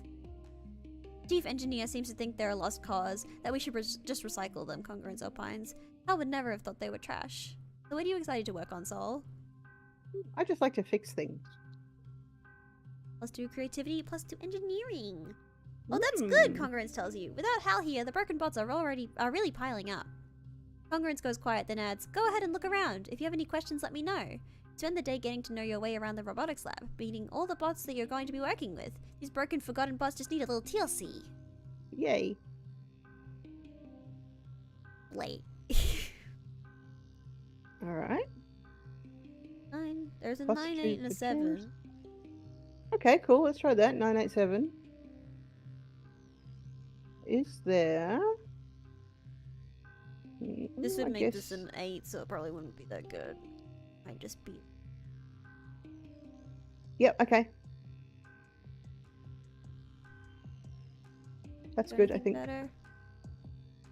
Yeah! Yay! +6 engineering! Whoa! Oh, we got a perk for that too! Whoa! We're min-maxing engineering. Hey! Shop gadgets! Oh, but there are new cards in the depot! Oh, I guess we should have a And look at the new cards. now we can buy gadgets! Alright. Hey Rex. Hey, Rex. Mars. Hey, Mars. Ooh, you can buy a fidget spinner! Vintage focus device! Oh, mental card values become wild. Whoa, we need a lot of kudos for that though. +30 engineering first collectible users free. These are all expensive. Yeah, alright. +10 reasoning, +2 to all mental flushes. Plus 15 to all skills. Oh. +5 reason, +1 to flushes. Okay, so those ones have to be equipped for them to work, though. Yeah. It could be worth Okay. just earning some more kudos. Yeah, I think so. We'll just earn some Also, more if you want to kudos. buy a cake for anyone's birthday, I don't remember. It's really dust. We don't. There's not a lot of birthdays that we know yet. I think we Cal's know Cal's birthday is late birthday. dust. You can get him a cake for his birthday coming up. Yeah, let's do that. Get a cake for Cal. Get him a cake. And then remember in late dust to give it to him. I remember. I know most of his birthdays. Okay. Alright. Do you want to do more robotics? Yes. Or what do you want to do? More I don't wanna robotics. I don't want to be leading you. No, I do want to do more robotics. Pair robots. Yeah. The heliopause didn't have an onboard AI like Congruence, which must have been hard. Wow. She runs the robotics lab just like she runs all the rest of the colony system, silently and perfectly. Working with her is like working with an all-knowing, all-powerful god who doesn't mind doing all the chores. You always knew Congruence was more advanced than all the other bots put together, but you didn't realize that assumption was literal. She programs all the bots based off her own code, almost like they were part of her. Sometimes while you're working on a bot, she'll joke that it tickles. As Congruence's hands, you do physical maintenance on the bots. The ones you see are most often are the vacuum bots, as the colony's gotten larger and much, much dirtier. They're more likely to get clogged and break down. Then people have to do more cleaning by hand, which makes them complain to command, which means more maintenance requisitions on your desk. One vacuum bot in particular is just eccentric. It's broken in a way that you can't really permanently fix, but you keep patching it up and sending it back out to serve the colony. You see it in the lab so often that you decide to name it! Oh, What do you want to name the bot? should we not? I feel like we've already got a whole bunch of Roomba names in our family. We They- do. They always get Roomba and then some honorific from another language. Let's call it. Well, it started with Roomba-san because of the Tumblr post that was Roomba-san ganbatte. Yeah, and then we have And- Roomba-shi. And we have Roomba-shi for Korean. We can 'cause you learn I know. Korean. I know a lot of Korean honorifics. We could go with. We could just Roomba-nin. call it. We could call it Roomba-shi. Again. Well, We've already got a maybe Roomba-shi. bring Roomba-shi into the world of EXOCOLONIST. All right. Roomba-shi is in this game. Oh, Roomba-shi lives Marvin, with me Dewey, now. Louis, Johnny 5, still not quite right. RGG, CP3BO, Asimov, just a few Oh. more, please. No, Ultra's I Pride, get to- Bender, Wally, just let me type the name already. I see. This one is Hi, Roomba-shi. Eddie. Dimba. Oh, should we do it like that? SSR. Yeah, that's it. Yeah, Dimbashi. Roomba-shi. Roomba-shi. Dimbashi. Oh, it removed the, it's Oh, Rumbashi. it's It removed the Roombassi. dash. Rumbasi. Roombassi. Rumbasi. You stencil the bot's name on his chassis and send it on its merry wheel. There you go, little Rumbasi. See you in the next few days. See. Rumbashi So turned into stupid. Rumbasi. All right. Okay, car becomes 4. Eesh. Yeah. We can go. So if we have 7, 8, what happens? 3, 4, 5. There's a 7. Can we get a 6? Well, this will become a No, 4. I don't think we can. Yeah, I know. I was just wondering if we can get a 6 instead of the 3. But I don't think we can. So I guess just chuck up anything, any of the 4s. Oh, there's a +2 for the gems on other cards, but no, it can't because it's It'll got to just stay become at a 4, I think. 4 again.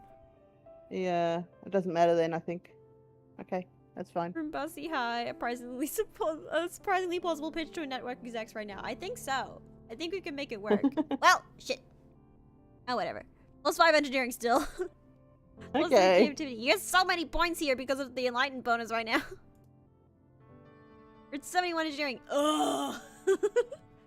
This year, Governor Lum's insertion to the Autumnalia stage is heralded by a entire military band. Their instruments shiny and nano-printed new. They march out of commanded formation, splitting and forming a phalanx at the foot of the stage as Lum takes his place before you. Spotlights turn on with hairy ka-chunk noises, illuminating Lum in a halo of floating dust particles. He spreads his arms wide. Hello, Vatumna! His voice booms at the speakers. Are we winning or what? Wow. The reaction is mixed. You look around, it's easy to see the ones cheering the loudest are Helios and people who fully adopted their mentality like Nem. The Stratos are more reserved, some even silent. Security Chief Rhett is one of them, his usual stony expression hiding his true feelings. Regardless, there's enough cheering that Lum has to wait for it to die down before he continues. We're killing it out there, people, he exclaims. Every day we claw a little more territory from the savage aliens of this planet. The Pteropod arcs across the air and lands with its broken splort at Lum's feet, splattering him with juice. You don't see who threw it, but the faction from Geoponics is looking restless. They begin to jeer and stomp their feet. Lum continues on, raising his fist. The Xenos attacked us first, now they're learning. Don't mess with humankind. The crowd is now evenly split between cheering and booing. The Stratos are agitated, and you hear calls for things to return to how they were, and Lum and his soldiers are killing the planet. Even the council, lined up before the stage and facing the crowd, looks conflicted.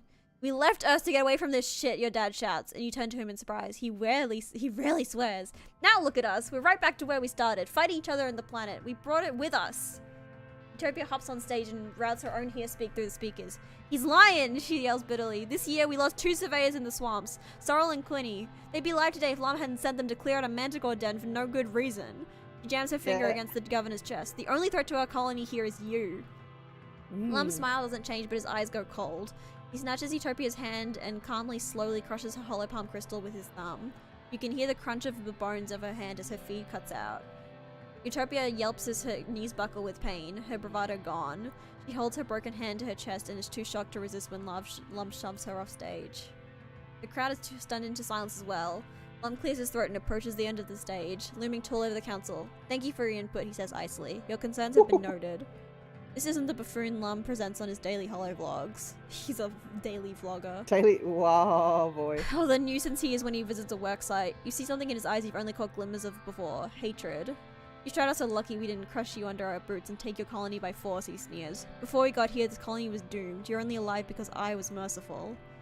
Just a bunch of burned out hippie fugitives. What was your plan for surviving out here? Wishful thinking? Singing songs and talking to animals? I mean, yeah. Yeah.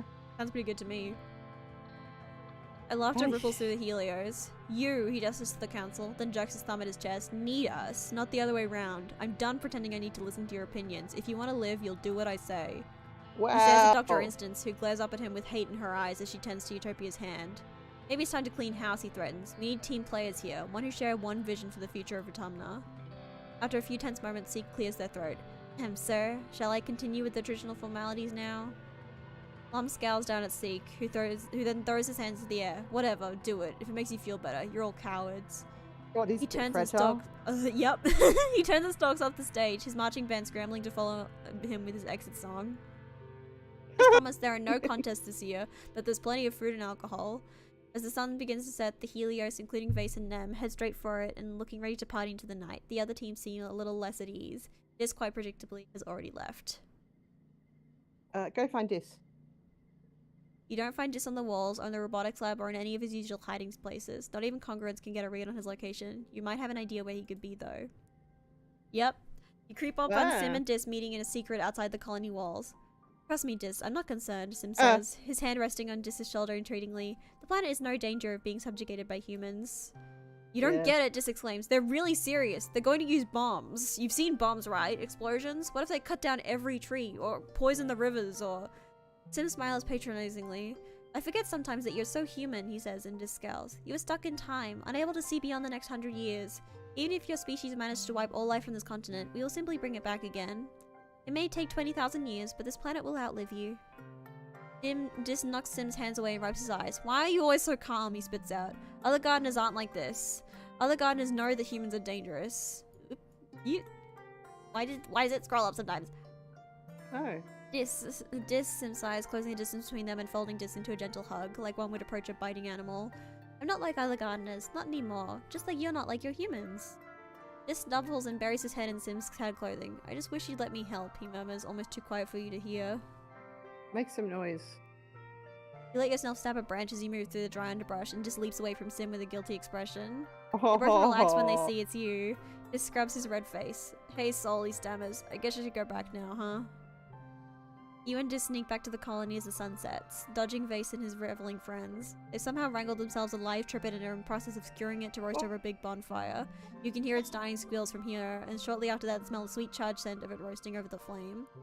Dis curls his lips. I hate this place, he mutters. Sometimes I wish everyone would just hurry up and die. The week after Autumnalia is one of the hottest since he landed. You're supposed to take time off for a much needed break, but it's just so humid and awful and tempers are short. Shortly after the festival, you start seeing graffiti cropping up everywhere. Seems that a lively, if not particularly civil, conversation between the two factions is being held on the flat surfaces of the colony. Whoop. Lum announces a zero-tolerance policy for political graffiti, but you notice not every tag is being removed, just the ones against the war, of course.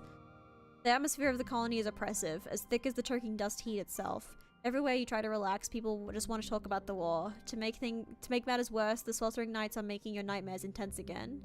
You return to work feeling more stressed than before. Sick. Alright. We're all having a good time. Yeah, sure are. Oh, Nomia has something to say. Nomia has something to say. Nomi's in their usual spot in the lounge, surrounded by their steadily growing collection of body pillows and stuffed animals. They're curled up with their arms around a giant plushy creature and seem to be scrolling listlessly through the movies available in the colony media archive. You okay? No, he founds. I've been betrayed. I finished all of Maid Stalker Ares and it ended on a cliffhanger. They tip over to their side, clutching the plushie to their chest in anguish. I didn't know the stratosphere had left Earth before the series finished airing! Nomi whines. You have every episode except for the last two-part of the season finale! They bury their face against the plushie. Now we'll never know how it ends, they sniffle. It's just not fair. We'll never have any new shows to watch. Maybe we can make up a new ending. Your creativity? Nomi wipes their eyes and looks up at you hopefully. Really, they ask? You'd do that with me? Tell me all about Maid Stalker Ares. Nomi launches into a full summary of Maid Stalker Ares, including everything down to the blood types and astrological signs of each of the characters. It's a lot to handle, but the two of you come up with a pretty good fan script for the missing episode. And then Ares and Sagittarius embrace just as the light for the interstellar portal engulfs them. The camera pans back to the ghostly image of Gemini's face smiling down at them from the spirit realm. Nomi claps their hands excitedly. It's perfect, they exclaim. So much better than just leaving it right before the climactic battle with the Agents of the Stars. They smooth down on the fur of their plushie with a thoughtful look. Thanks, Sol, they say. I was feeling so bummed about the cliffhanger because it just reminded me that even though everything ends, sometimes it's a lot earlier than you can handle.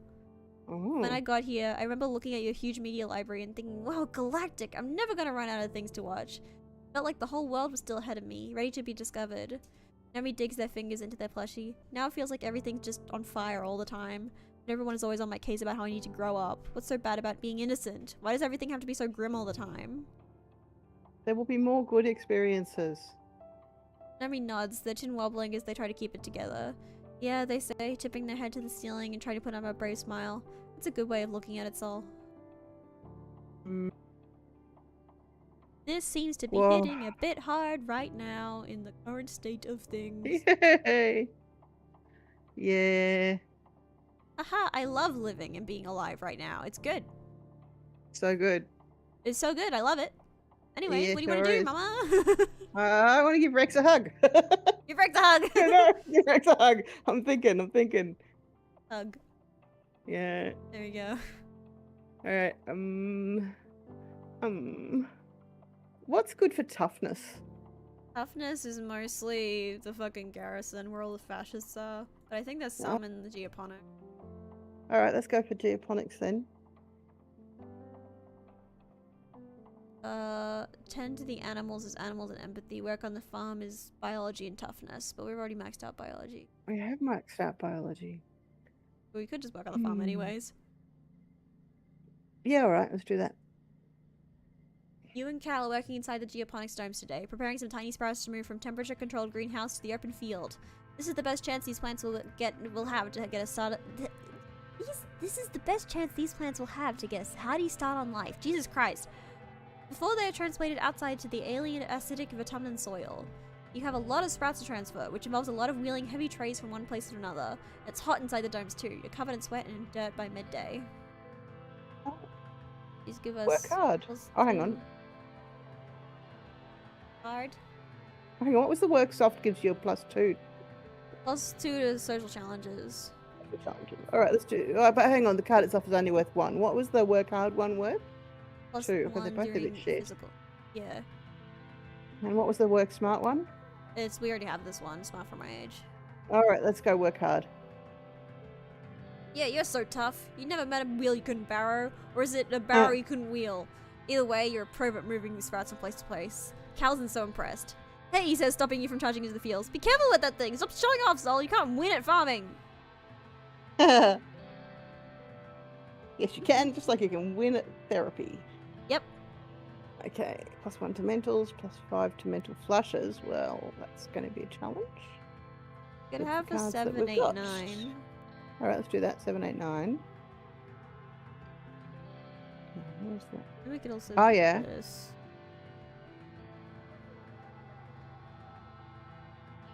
Or if we put this one down, Okay. that becomes a triple as well. It's alright. Then, I mean, it's not ideal, but it's alright. Do you have anything better? No. Wait.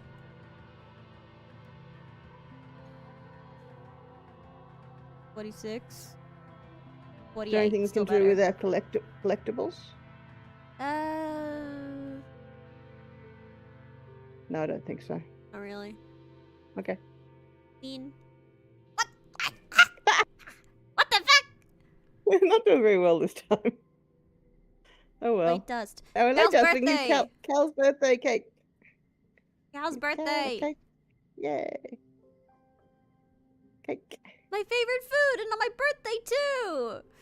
He makes a grabby hands at the cake and takes a big half of the pleasant sugary smell as his eyes slip closed in sheer pleasure. Wow, Solly Breeze, you really are the best of the best. Yeah, you have a piece too. Let the icing melt in your mouth and let all your worries melt away with it. Well, dude, you got +6 friendship with Cal. Whoa, that's pretty big, isn't it? It's 79. Oh, okay. You give another gift. If we work in, if we work in the thing again, then we'll get to 80, and I think it's a break point. Okay, let's Ooh, do that but then. Rex has something to say. Rex has something to say. Got Rex carrying supplies and big pieces of wood into a huge topped up section at the end of the lounge. He waves at you. Well, as much of a wave as he can do with his arms full of mushwood. Hey, LaSol, he calls out to you. Have you come to see the bar? You give him a Yeah. questioning look. The bar? You don't know Rex super well. You never heard anything about a bar. He gestures to the tops. My bar, he says. I've been working on a special project ever since I joined the construction crew. Colin needed places to cut loose, you dig? He looks at it, beaming with pride. I think it's about halfway done. You take a look at what you can see. Rex has kept it all pretty well topped up and hates letting people inside to peek, but you can tell it's big, perhaps a little too big. Ambitious maybe for a first solo construction project, but Rex has had a lot of help from his crew and from the whole colony. He'd have to be able to find enough wood. I'm sure it'll be great. Rex comes over and slings you into a one-armed hug. Just seeing you makes me super energized, she says. I can almost hear the music now. That's right, the bar's gonna have live music. You know anyone who plays an instrument? Oh, I'm gonna I work do. double time to finish this place. If you want to help, bring me all the mushwood you can find. Oh, well, we know he likes stick, but we haven't found many sticks lately, Rex. No. Hmm. Right. If we get another +1 friendship with Cal, which is working mostly in geoponics. Okay, let's do something in geoponics then. Bleep. Do it, do it, do it. We're at 59. What do you want to do? So, xenobotany is for... Is that for animals? Or That's for... biology and organizing. Okay, no. That's 10 the animals and empathy. Let's do that. Still feels strange to be raising animals for food. On the stratospheric, there wasn't enough room for any domesticated animals, or the food that would have been necessary to keep a herd healthy for 20 years in space. You didn't even bring dogs or cats. The adults sometimes fondly talk about real milk, or real honey, or real eggs, but for you, this is all you've ever known. Ooh. Egg. Okay, one slot becomes a 4. All cards under 2 become something, or we don't have any of All those. cards under 2 become 2. Yeah, we don't have any, so it doesn't really matter. Alright. All 4. Could That's Xeno not egg this too bad. one. Okay. No, wait. You know we're good. We'd have to Xeno egg a blue card, but that's a -2 to physical challenges. If we make it, so that'll be a -2 overall. But what does a triple get us instead of a that's better than a double? Yeah, do that.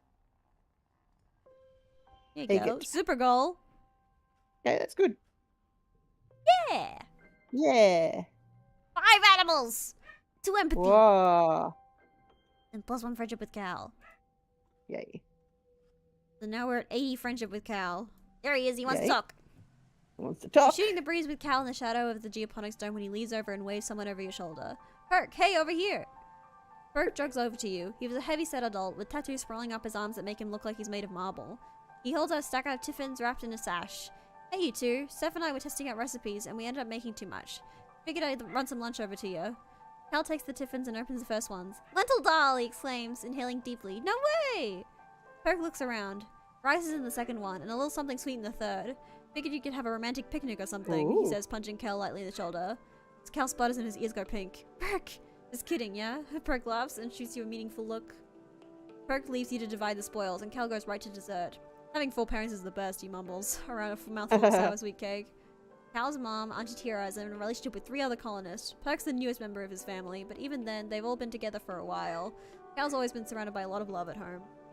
Oh. Cal swallows his food. You know, sometimes I wonder if I want to date that many people, like my mom does, he muses. Like finding one person who wants to date you and having the courage to ask them out is already hard enough. Bro, my palms are sweating just thinking about it. Is he kind of looking at you while he says that? Hard to tell. Fine. Besides, Cal continues, it works fine for my mom, but I kind of feel like if I find someone, I want to just be with them, you know? I want to put all my energy into making them happy. That's actually really sweet. But don't knock it until you try it. Yep, because you're not allowed. I'm not allowed. Shrugs.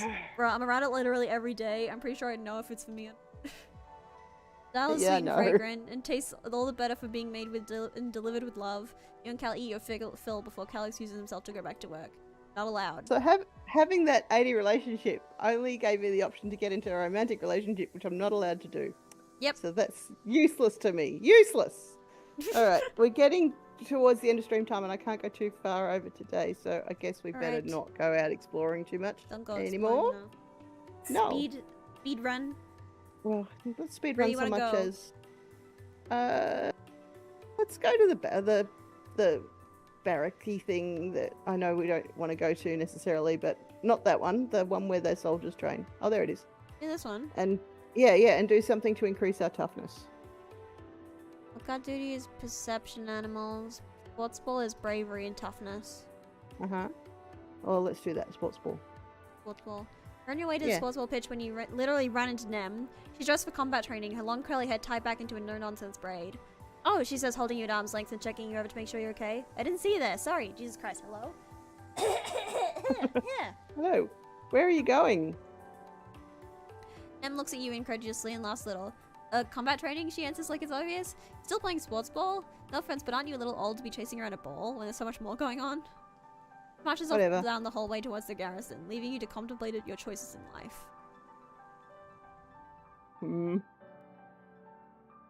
Alright. Oh, one card. You're being weird, Nem. Well, I mean, this will have the highest value. yeah. Well, and then if you put the 5 next to it, then it becomes wild as well. So then we can have 3 yellows. Sorry, 5 yellows. I think. Can't we? Yep. Is that good? Not enough. Not that good. We could do just like 2 of these. Yeah, alright, do that. There we go. Can we... What? Oh, never mind. I was going to go, could we make a straight with more of those yellows? Because we've got so many, but we didn't. We're Oh, at no. 60 toughness. We still need 6 more toughness. That was That's only a one lot. tough. That was only one Yeah. toughness we got from that. Yeah, I think it's honestly, gonna maybe be just too waiting hard. until we can explore again. We'll get more time. Yeah, okay. Next time. Alright. In that case... Let's go play the photo phono now that we've got, like, 6 fingers. We got 6 fingers now, so let's play phono. Yeah, let's see what happens. That gives us, yeah, creativity and bravery. Alright, let's do that. You take inspiration from everything out of Autumna as you compose your original music. The seasons, the mush trees, the binary suns, the wormhole, even the way the air feels in your face and dust. Music is everywhere! Da-da-da.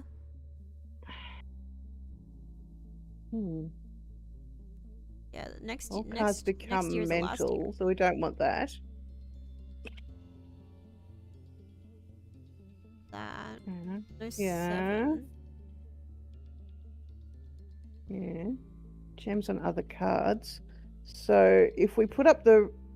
That was a 4. yeah. Do we... If we put up the red 3 instead of the yellow 4, is that any better? I don't think it is. No. No. No. Okay. What if we put the 1 up instead of the red 3? Will that make it? No, that won't be any better, will it?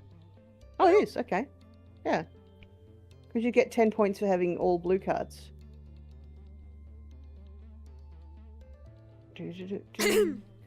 Oh, and now that we don't have... Yeah, I was about to say that. Now that we don't have the gems up. Yeah, okay. I think that's all right. Yep. Win. Yeah. Plus 5 creativity, damn. Whoa. We're at 56 creativity. Okay. Hi, Resmo. Late wet. Late wet. Oop, Baba fruit. Alright. Where do you want to go?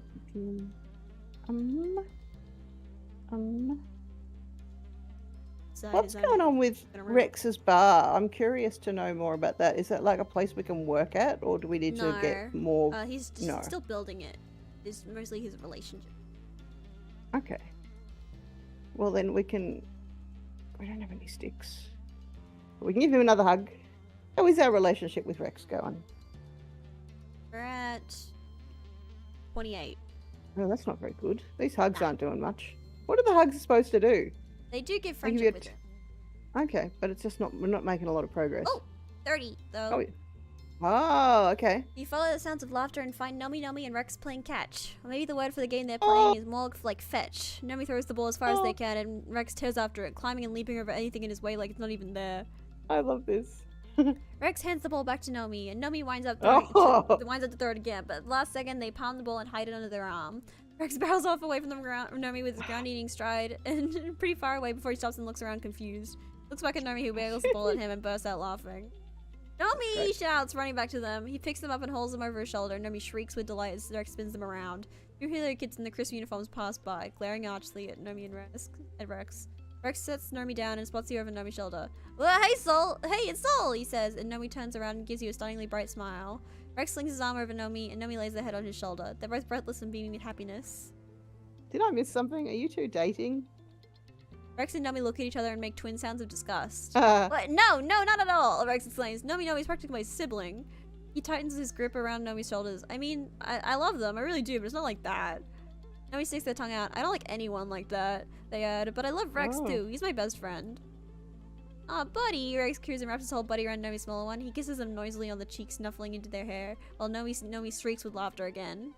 We were always the odd ones out on the heliopause, Rex says. People thought we were weird, you know? We probably don't see it because everyone is so awesome here, but compared to the rest of those smug, boring jerks, we really stuck out. But I'd rather be different than be like them. He looks down at Nomi, who beams up at him, and I got to be different with my best friend, which was awesome.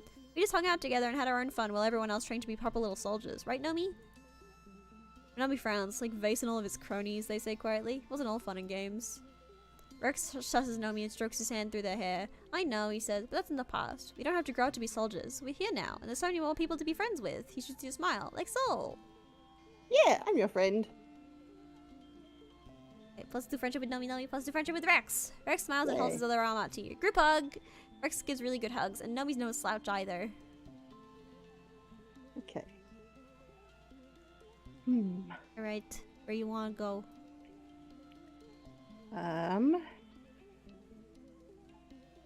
What? I don't must know. decide. I've forgotten what's available where, but we're not going to go exploring because it's stream end time. Stream end time. So maybe back to this engineering and see what the options are there. I can't remember everything that was the options. Do more robots. Do more robots? Yeah.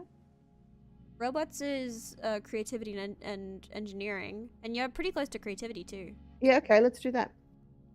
Robots. Hank flags you down in the hallway. Oh, Sol, do you have a moment? You go on an expedition sometimes, right? She asks. At least far more than I do. Would you ever wish to... So, would you mind doing me a favor? It depends. What is it? It's a small thing, really, and I'm to understand it's not really terribly dangerous either, Tang replies. I simply need you to bring me some hot-buy eggs the next time you come across a nest out there. I would ask Disc, but, well, she makes an evocative, dismissive gesture. Why?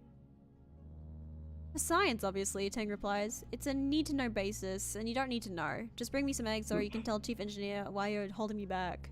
Wow. I'll keep an eye out for them, but also manipulative much? That's all I ask. Listen, she's my problematic fave. She's right, kind of an asshole, and I love her. All right. Listen, trans girls can be bitches. They're allowed. Okay. all right.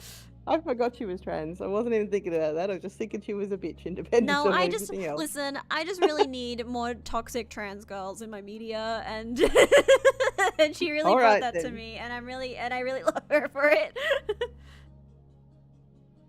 These reports the foragers are to be believed. They tell me they commonly find nests in the Valley of Vertigo. I was positively lousy with them. Okay, we have to remember to do that next time. +1 to mentals. Okie dokie. Let's go 3, 4, 5 then. Well, I mean, this will become a 6. Not if you put the red 5 up. And that's 2 5s. No, put the... Oh, no. You're right. Well, shit. Damn. Well, shit! You could do this. No. That's shit. Still not enough. What if we change something? No. No. What if we put up the wild 0? Will that give us, like, a bonus for... No, because the value's not wild. No, but to keep your 3, 4, 5, but put it on the left or something, right? Or there, wherever. No, that doesn't help. Okay. I was just wondering if you get a bonus for 5 blues, but it's not enough of a bonus. Alright. Are we going to need a booster? We could use a mushwood log on this guy. Yeah, okay, do that. Although I wanted to give the logs to Rex, but that's okay. Go on. Give it. That's alright. Yeah. Okay, +5 engineering, +3 creativity. Ooh. 69, nice. It's actually 59, but 69 functionally. Alright. Do we want to rest or do something during glow? I think we want to do something during glow. What do you want to do? Something that brings up our empathy. We haven't done cooking for a while. Is that empathy? Empathy, you could also tutor children. Up in the kitchens. Yeah. The, tending to animals at geoponics also gives you empathy. And working in the med bay also gives you empathy. Oh, med bay. Med bay is good. Let's do med bay. It is biology as well, though, and you have maxed out biology. Oh, we've got maxed out biology. All right, then. Well, we'll help in the kitchens. Aunt Anne is waiting for you in the kitchen when you arrive. There's a strange new smell in the air. Ah, you're here, Anne says. I wanted to tell you something before you get started. Just get started today. Just as you over to the stove, where an enormous yellow pot of stew is boiling cheerfully. As you know, the colony was founded on vegetarian principles, so you should have gotten this sequence a lot earlier. She says raising animals for meat on Earth was, well, it wasn't very nice, and it took up a lot of Earth's resources, soil and water and feed that we couldn't bring with us on our spaceship. You nod. Though there are animals on the ranch that you produce milk or syrup or high-protein berries, you never actually cooked meat. Well, Anne continues, humans have been eating animals for a lot longer than we've been farming them. We used to hunt animals for food and for their furs. Sometimes the ranchers have to slaughter an animal, and well, some of the foragers... She smiles and wafts the steam from the pot towards her nose, inhaling deeply. Well, sometimes they bring back an animal they found out there, and it's time we start serving them in the canteen. Anne holds up her hands, warding off your concerns. I know you might find the idea uncomfortable. I want you to remember that this is no different than what would happen to them in the wild. Most animals are eaten by other animals. Meat is healthy and good for us, she adds, and we need to take advantage of every possible food source. That means, of course, we're not going to waste any part of the animal, even the bones that can be boiled to make a stock. Anne sets her hand on your shoulder. Ask congruence for a tutorial on Ooh. butchering and preparing an animal and following her instructions. It needs to be cooked to a certain temperature to make sure it's safe to eat. I've already started this stew to save you some time, she says. While it's simmering, you can start on learning what you'll need to know for tomorrow. With that, she kisses you on the forehead and bustles out of the room. Like always, Anne has left you to manage things in the kitchen without her help. What do you do with this power? Embrace your meaty destiny. The stew smells delicious, like beans but better. You can't wait to serve it to everyone. You enjoy an afternoon of stirring stew and watching holo videos. Congruence runs you through a few simulations on how to butcher an animal, and you get a lot of practice on the real, a lot of practice for the real thing. Aunt Anne is right, you think. Humans can survive on a plant-based diet, but when food is scarce, you'll be happy to know these skills. Alright. Not many social cards, but we do have a 7, 8, 9, so that's good. The value is wild. Oh yeah. And another value is wild even. Cool. Awesome. That's good. Oh, it is. I think that's good. Oh no! Oh. Whee! +5 creativity. Yay. We're at 64. +2 empathy. Right. Heading to bed when the sirens begin to wail. Heralding the beginning of a yearly xenophon attack. Outside your window, you see the soldiers begin to form up. This year, Nem is heading up her own squad. You see her red hair bobbing along with others as she rushes to defend the walls. Rush out after her. Nem looks at you surprised but nods when she sees you're ready to fight. Someone hands you a plas rifle and you join her squad on the walls. Okay. You stand shoulder to shoulder with Nem and watch the Xenos mass on the far side of the firebreak. Look at them all, she says darkly. They just keep coming, more and more every year. What are they even waiting for? Why aren't they just attack already? She shoots a look at the rest of her squad, all of them Helios, mostly young adults like you, and lowers her voice. I just want to get it over with, you know, she confides in you. These Helios learn to march before they can walk. I want to prove I can handle myself as well as they can. She runs her fingers down the barrel of her plas rifle, where she stenciled the name Kombucha.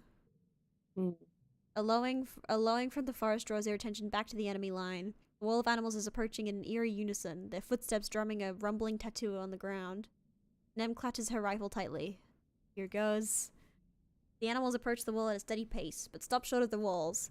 Instead, they mill around outside the colony, near the garrison. In the eerie silence, you hear the sudden crackle of plas rifle fire, and a flying creature falls to the ground. You hear Security Chief Rhett from his post on the walls, telling his squad to hold their fire. His voice rings through the still, expectant air. Xenos are just standing there. Then? An explosion rocks through the colony, the shockwave hitting you like a physical blow. That's -3 colony defense, by the way. And then the heat right after, like walking into a wall of fire. You're pelted with debris raining down from the sky. A column of smoke billows from the burning section of wall near the garrison. From the thick belt of shock that ripples through the colony, you can't imagine it was on purpose. Nem recovers first, letting out a strangled war cry. Those assholes! They knew our weakest point! How? They gestured through the flood of Xenos pouring through the gaping hole in the wall. There! Protect the gates! Shoot them from the walls! What's that in the sky? That's one colony defense. It sucks! You duck as something huge whooshes over your head, buzzing at the top of the wall. Nem's Helioborn soldiers all train their rifles for it, but she yells at them to stand down. It sucks, she cries. Get behind it. It'll block the Xenos from coming in. The giant dilly pillow lands in the square, her sinuous body looping around and forcing the Xenos to enter smaller waves. Cal is riding on her back, and he shoots you a little smile before guiding her closer to the breach. Wow, Cal. 2 arms. Amazing. Alright. +1 to physical. Cards with gems are wild. Wow. Okay. +1 for gems on cards. +2 to cards with gems. So, but that only works if you put it up with... Okay. You could save it for later. Yeah. So I think put up the 3s and the 1, or whatever it is. Yeah, that's it. Because... Yeah. Okay. Like that. That's great, yeah. 32. Yeah. 13, wow. It's red cards. Okay. Well, obviously the 13 needs to go up somewhere, but what else can we do? +1 to and from other yellow cards. So that'll make... Do this, it'll make them 6 5s. Okay.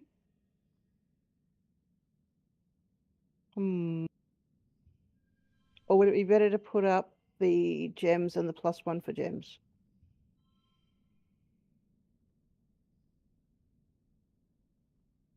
Like, so that becomes a 7. And then you've got 7, 6, 7, 8. If you put that up, it comes a 7. And then if you can get one to become a 6, you'll have 6, 7, 8. That one, and then add a 1 to it. You just add a 1 to this. Oh, you could do that, yes, as well. That's fine as well. Either one. You don't want to change it because then I'll make it a 7 if we change it to red. Oh. Yep, okay. Yeah. Win? I think so. Yeah! Yeah. Let's do combat +1 kudos. We have 10 combat. Wow. The Xenos pour through the smoking hole in the wall. The way you keep going out onto the walls to fight, and we have no combat. Yep. The way up to wave small of all sizes. Fist-sized insects all the way out to megafauna like bush bubs and muckwalkers. Great lumbering Lots beasts of like bravery, no combat. like the likes of which you've never seen. The largest ones soak up the gunfire and smash through the defenders on the ground, while the smaller, faster creatures make for the ship and the geoponics domes. Talonsocks do what they can, but are soon forced to retreat by the swarm of Xenos. As your squad is getting in the rhythm of defense, Governor Lum storms up the steps. You can see the whites all around his furious eyes as he grabs both of you and Nem by your shirt fronts, almost hauling you off your feet. Which one of you did it? He growls. Which one of you set the bomb? Well, it wasn't us! Nem exclaims, clutching Lum's forearm. Lum releases you with a snarl. It had to be an inside job. Someone with access to the garrison. One of you strato-colonists, he spits. You're all traitors to humanity. He looks burned, possibly badly. Parts of his uniform are still smoldering. You wonder if he and his squad were near the explosion, if people are dead because of it. He rounds on Nem. Give me command of your squad, he orders. I'm taking them down to the courtyard to engage the enemy directly. I took a chance on you and enemy, but you can't be trusted just like the rest of them. My squad? Nem stammers? She looks conflicted. Lum is the governor and outranks her as a soldier. But he's Lum. His plan is bound to be dangerous, even suicidal. The rest of the squad are Helioborn, yes, but they're also just teenagers like you. Don't you need us up here supporting dependents from the walls, she chances to suggest? Yeah, we're more useful up here. Lum doesn't look convinced, but support emboldens Nem. She stands up straighter and hardens her expression. I can't send my people into close combat, she says firmly. We're trained for ranged defense, not melee. The governor looks at your squad mates, and none of them make a move to follow him. He curls his lips in disgust and stalks away. Your squad stays on the wall, providing ranged support for the people fighting below. The air is thick with smoke and chaos, but when it clears, you can tell that, against all odds, the defenders have regained the upper hand. The courtyard is littered with bodies, human and Xeno both, and in the distance you can see the geoponics domes are shattered and part of command is on fire. The colony was staggered by the explosion, the attack from within. In the quiet following the battle, the colony comes out of the hiding to gather in the courtyard, surveying the damage. Governor Lum is on the warpath. I'll find who did it and I'll have their goddamn head, he yells. I want every single strato lined up and questioned. Those were our explosives. I want to know who set that goddamn bomb. I thought they didn't have any bombs left because of what Lum did last year. Her whole side in question. Well, those were mining explosives. They were different. Were on your whereabouts prior to the attack. Everyone that is except Dis. He's nowhere to be found, dead or alive. Woohoo! Hey, Dis. Yay! End of stream! Okay. Gosh. There you go. Did you say we've only got 1 year left after this? This is our last year. Oh no. When you turn 20, you're no longer a teenager, so. Oh. Okay. Dude, 27 engineering, 21 animals, 24 creativity. Damn. We did some good stats, I suppose, and got some this good is gone. cards. This is gone. This is gone. Just gone. Yep. Wow. Okay. I don't know. Maybe you can try looking for him. Okay. He's gone somewhere. He's just gone. All right. That's the end of stream, Mama. All right then. That's the end of stream, Nomia. Are we ready for? Are we good to stream next week? Yes, we are. Are we good to stream next week? I suppose so. Should be. I don't even know what's happening next week, but probably yes. We might want to leave that to be a longer plan. Oh no, because oh no, that's the Wednesday. Sorry, Tuesday. I was looking at it, going, hang on, it's the X-Love pre-sale, but that's on Tuesday, not Wednesday. Yeah, maybe try not to plan anything immediately after stream, because there might be a longer one. Oh, because it's the last episode. Yeah. Yeah. Wow. Right. And then I'll probably want to go back and play it again, but I can't because I do have something on in the afternoon. But Yes. That's okay. I do have it on my Switch, and you now have access to all my games on Switch. Yeah, and it's on Steam. And it's on Steam, of course, yeah. And we have a shared family library. Yes. Yeah. So you have many ways of playing the game by yourself, and you can date Dis or Rex or Cal or whatever. Cal. Yeah, I will be. I'll be dating everybody. I wish and you then luck and in your then journey Cal to will date reject me Cal. because I'm so polyamorous. Yeah. Yeah, well, whatever, Cal. I don't think I'm going to convince you, but Cal is I'll one give of the it a harder try. ones to date. Yeah, because you have to not date anyone else. Which is Well, impossible. There's the reasons. I don't want to spoil it, but. All right. But thank you so much for joining my stream today. Thank you for joining me, Mama. You're welcome. Thank you. Just making sounds at me instead of actually responding. That's pretty cool. Yeah. I was thinking about things. I'm getting distracted, so I'm sorry. I'm back paying attention now. Yeah. Remember to like, comment, and subscribe if you're here. If you want to, tell your friends. Hashtag Nomia to 1K. Yeah. It'll be fun. It'll be cool. When you get to 1K. Yeah. Well, That'd be pretty cool, right? It is. But what is going to motivate people to want to subscribe apart from making you happy? Do you think that people who watch you aren't subscribed? If there's anyone who watches but isn't subscribed, you should subscribe. That would be good. You should. It'd be pretty cool. Yeah. I think you'd like my content. It's pretty cool. I think I like my content. You like my content, Mama? I do. And you don't have to do the notification bell or anything like that. I know people are always like, and turn on the notification bell. No. Like, no, I never do. It's like the Stray Kids is the only YouTube channel that gets notification bell and everyone else. I'll turn on the bell if I damn well please. Yeah. I mean, maybe some people don't know what the bell does, but for me, it mostly just is like annoying. Yes. Fine. Unless you want to watch the streams live, in which case turn on the bell. That's probably for live streamers, I usually have the bell turned on, actually. Yeah, but if you're just watching people publish videos, whatever, or the VODs, if all you can do is watch the VODs, then just subscribe. But thank you so much. If you want to support me, you can do so by joining memberships. They're a amount of money, like $3 or something. I don't know currency. Shut up. But you get badges and emotes and exclusive streams once a month where we play games together. Actually, I'm gonna delay our gameplay stream together so we can make sure that Mama finishes the EXOCOLONIST sooner.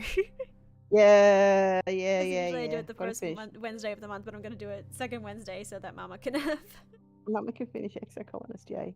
At some point we need to find Road to Empress too. I don't think it's out yet, but I don't think it's out yet. But when it comes out, we don't worry. We'll be doing Road to Empress too. We'll be on Road to Empress too. What will we do after EXOCOLONIST? Have you got any ideas?